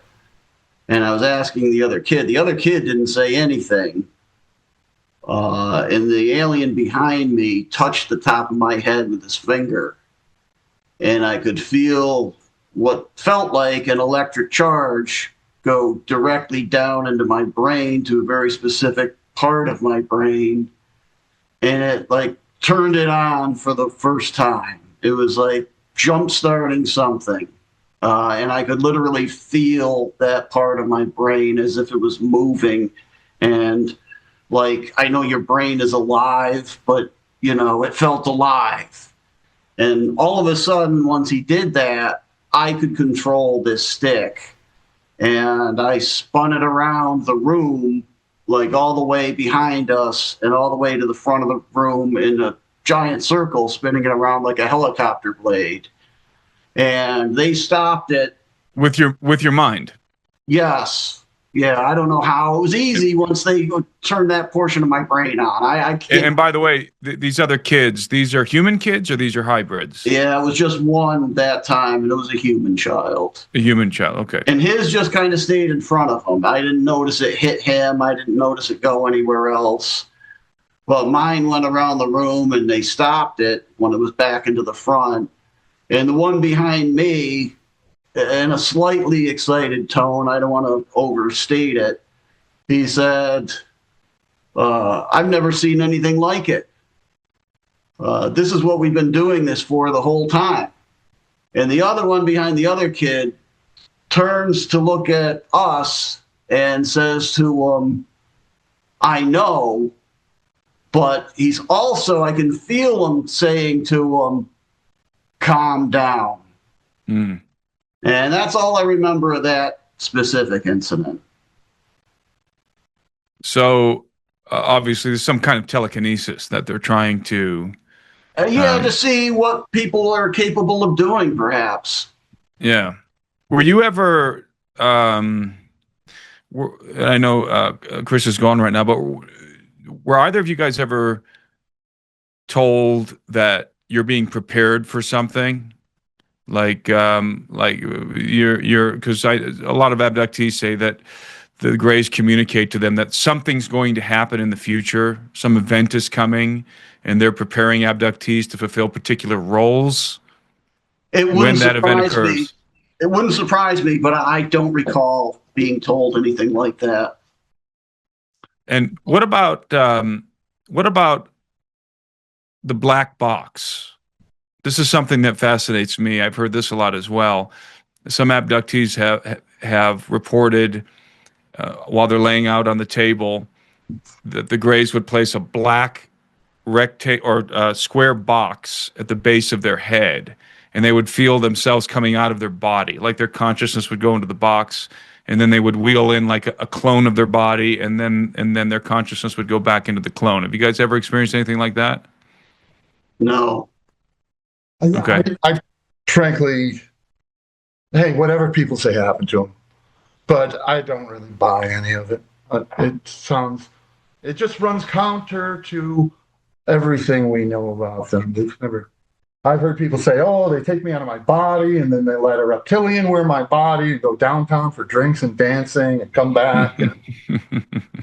What the hell are you talking? What is going on with you guys? And it verges on the edge of the whole soul stealing crew. Yeah. And I don't want to get into any touchy subjects, but can you look at the laptop as you're talking? Oh, okay. Yeah, sorry, man. Jeez, I'm terrible. But the idea that they're here for our souls doesn't really resonate with me. These things they're capitalists, they're militaristic, they are real estate swindlers, they're thieves of resource, they are slave traders.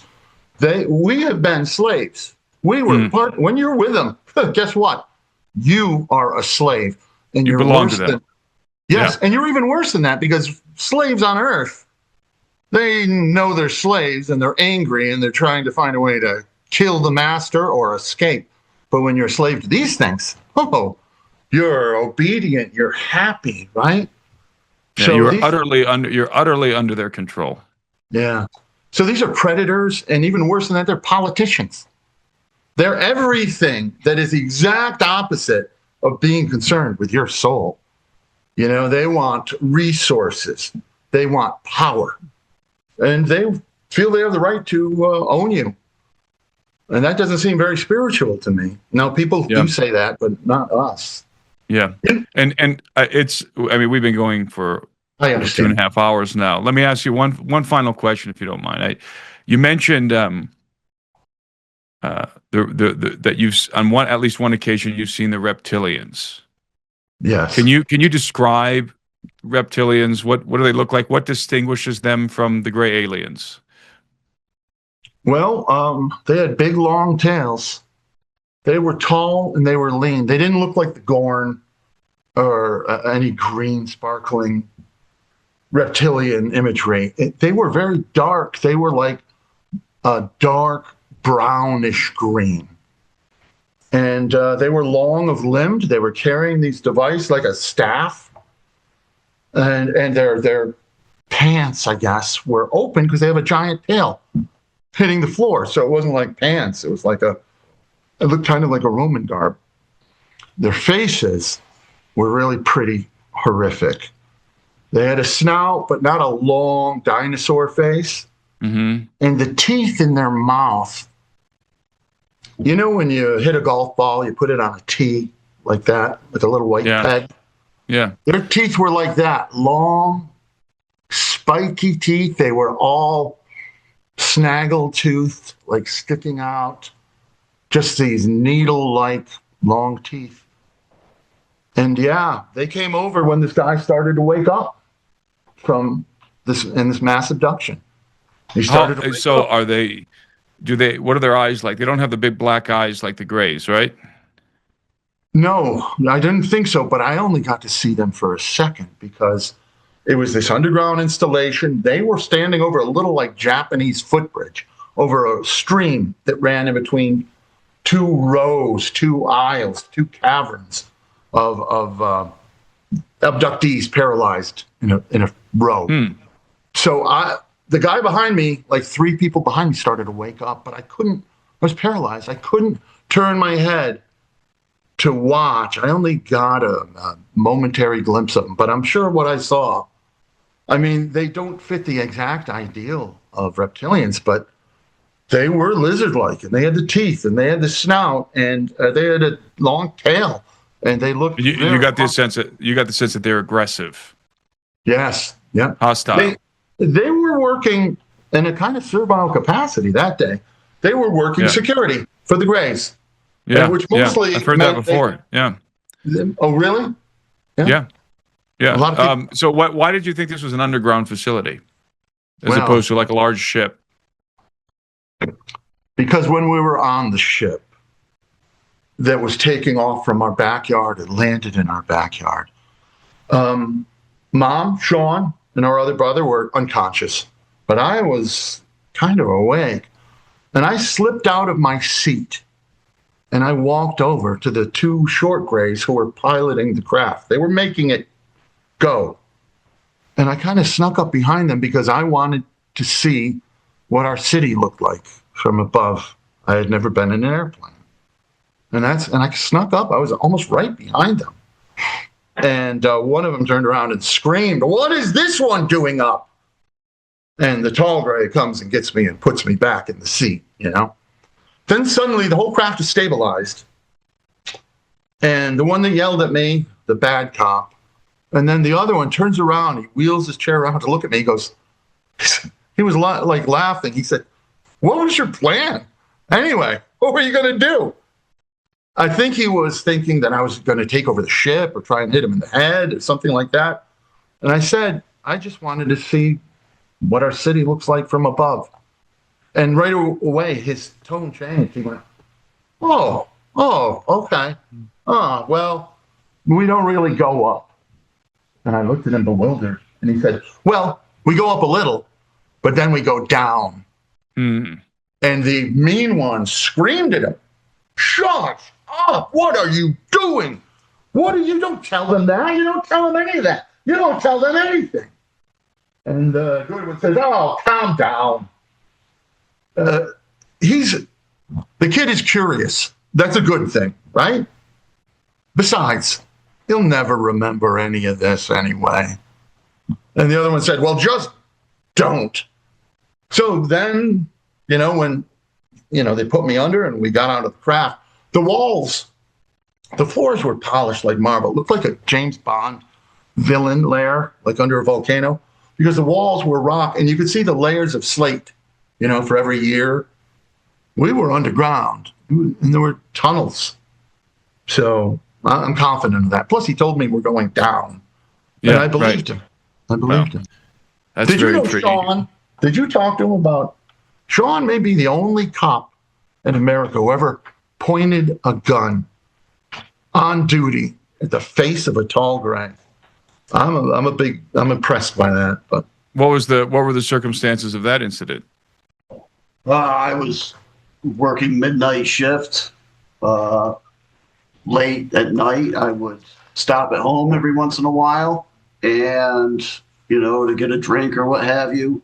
And I got a circular driveway, so I pulled into the driveway and I had to walk through a courtyard to get to the front door. and there was a open roof over part of the courtyard, so you could see the sky.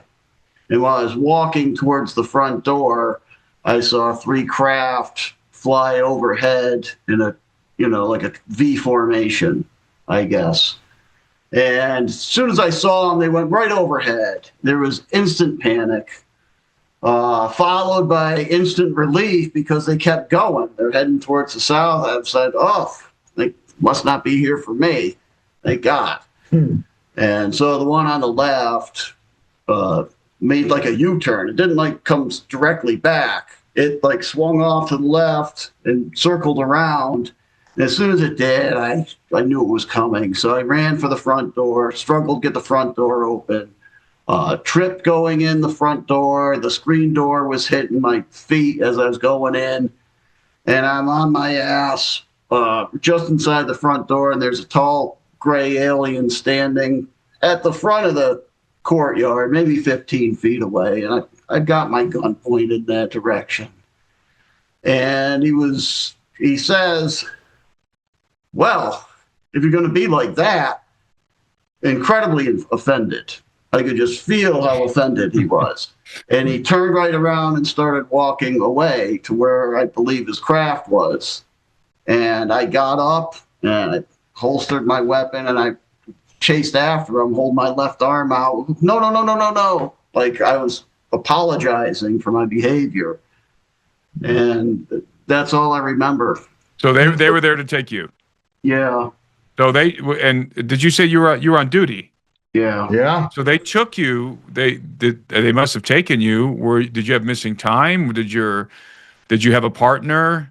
No partner, no cameras, no body cameras. It was before all that nonsense. How long were you? I mean, if they took you, obviously you must have had some missing time if they took you. Yeah, I don't know how long I was gone. They bring you back, and it's normal. You don't know, Yeah. So, Okay. and there was a time I had missing time, and the whole neighborhood full of kids saw the craft over the house, and I came out. I was, where'd everybody go? It's like, what are you talking about? You've been inside for 2 hours. And as far as I knew, I was inside for just a couple of minutes. Yeah. Did you want to shoot him? Did you want to shoot the gray? No. I was just scared. It was out of fear. Yeah. Yeah. And even though I've had a lifetime of them treating me well, I was at that moment, you just get that panic. You weren't fully under their spell when you were trying to get in the house. I believe they slammed the door on your legs so they didn't have to chase you down in the house. I don't know, but it's possible. Mm-hmm. But what he did was he got indignant and walked away, and he had already changed Sean's mind. And so Sean got up, went after him to apologize. That's how powerful they are. That's right. Yeah. So, well, I could sit here and talk to you guys for another 2 hours. This has been an utterly fascinating conversation, and I don't want to take any more of your time. I thank you so much, gentlemen, for doing this with me. Timothy, is it Timothy or is it Tim? Tim's fine. Okay, Tim. Thank you. Thank you, man. We're so happy to be here and to talk to somebody who knows knows the subject so well as you do. And it's a real pleasure and honor to be here on the show. And we're grateful for this. And I'm sorry we went on so long. Oh no! But we like I said, we could go on for another 2 hours, but and maybe we'll do a part 2 of this. But I have a feeling you guys have a lot more stories. This is actually just the detail, the conscious recall, very, very unusual. As I said before, most abductees don't even know they're abductees. They can't remember anything.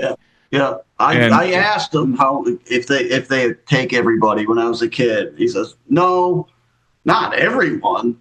That narrows it down. It was just a few of us.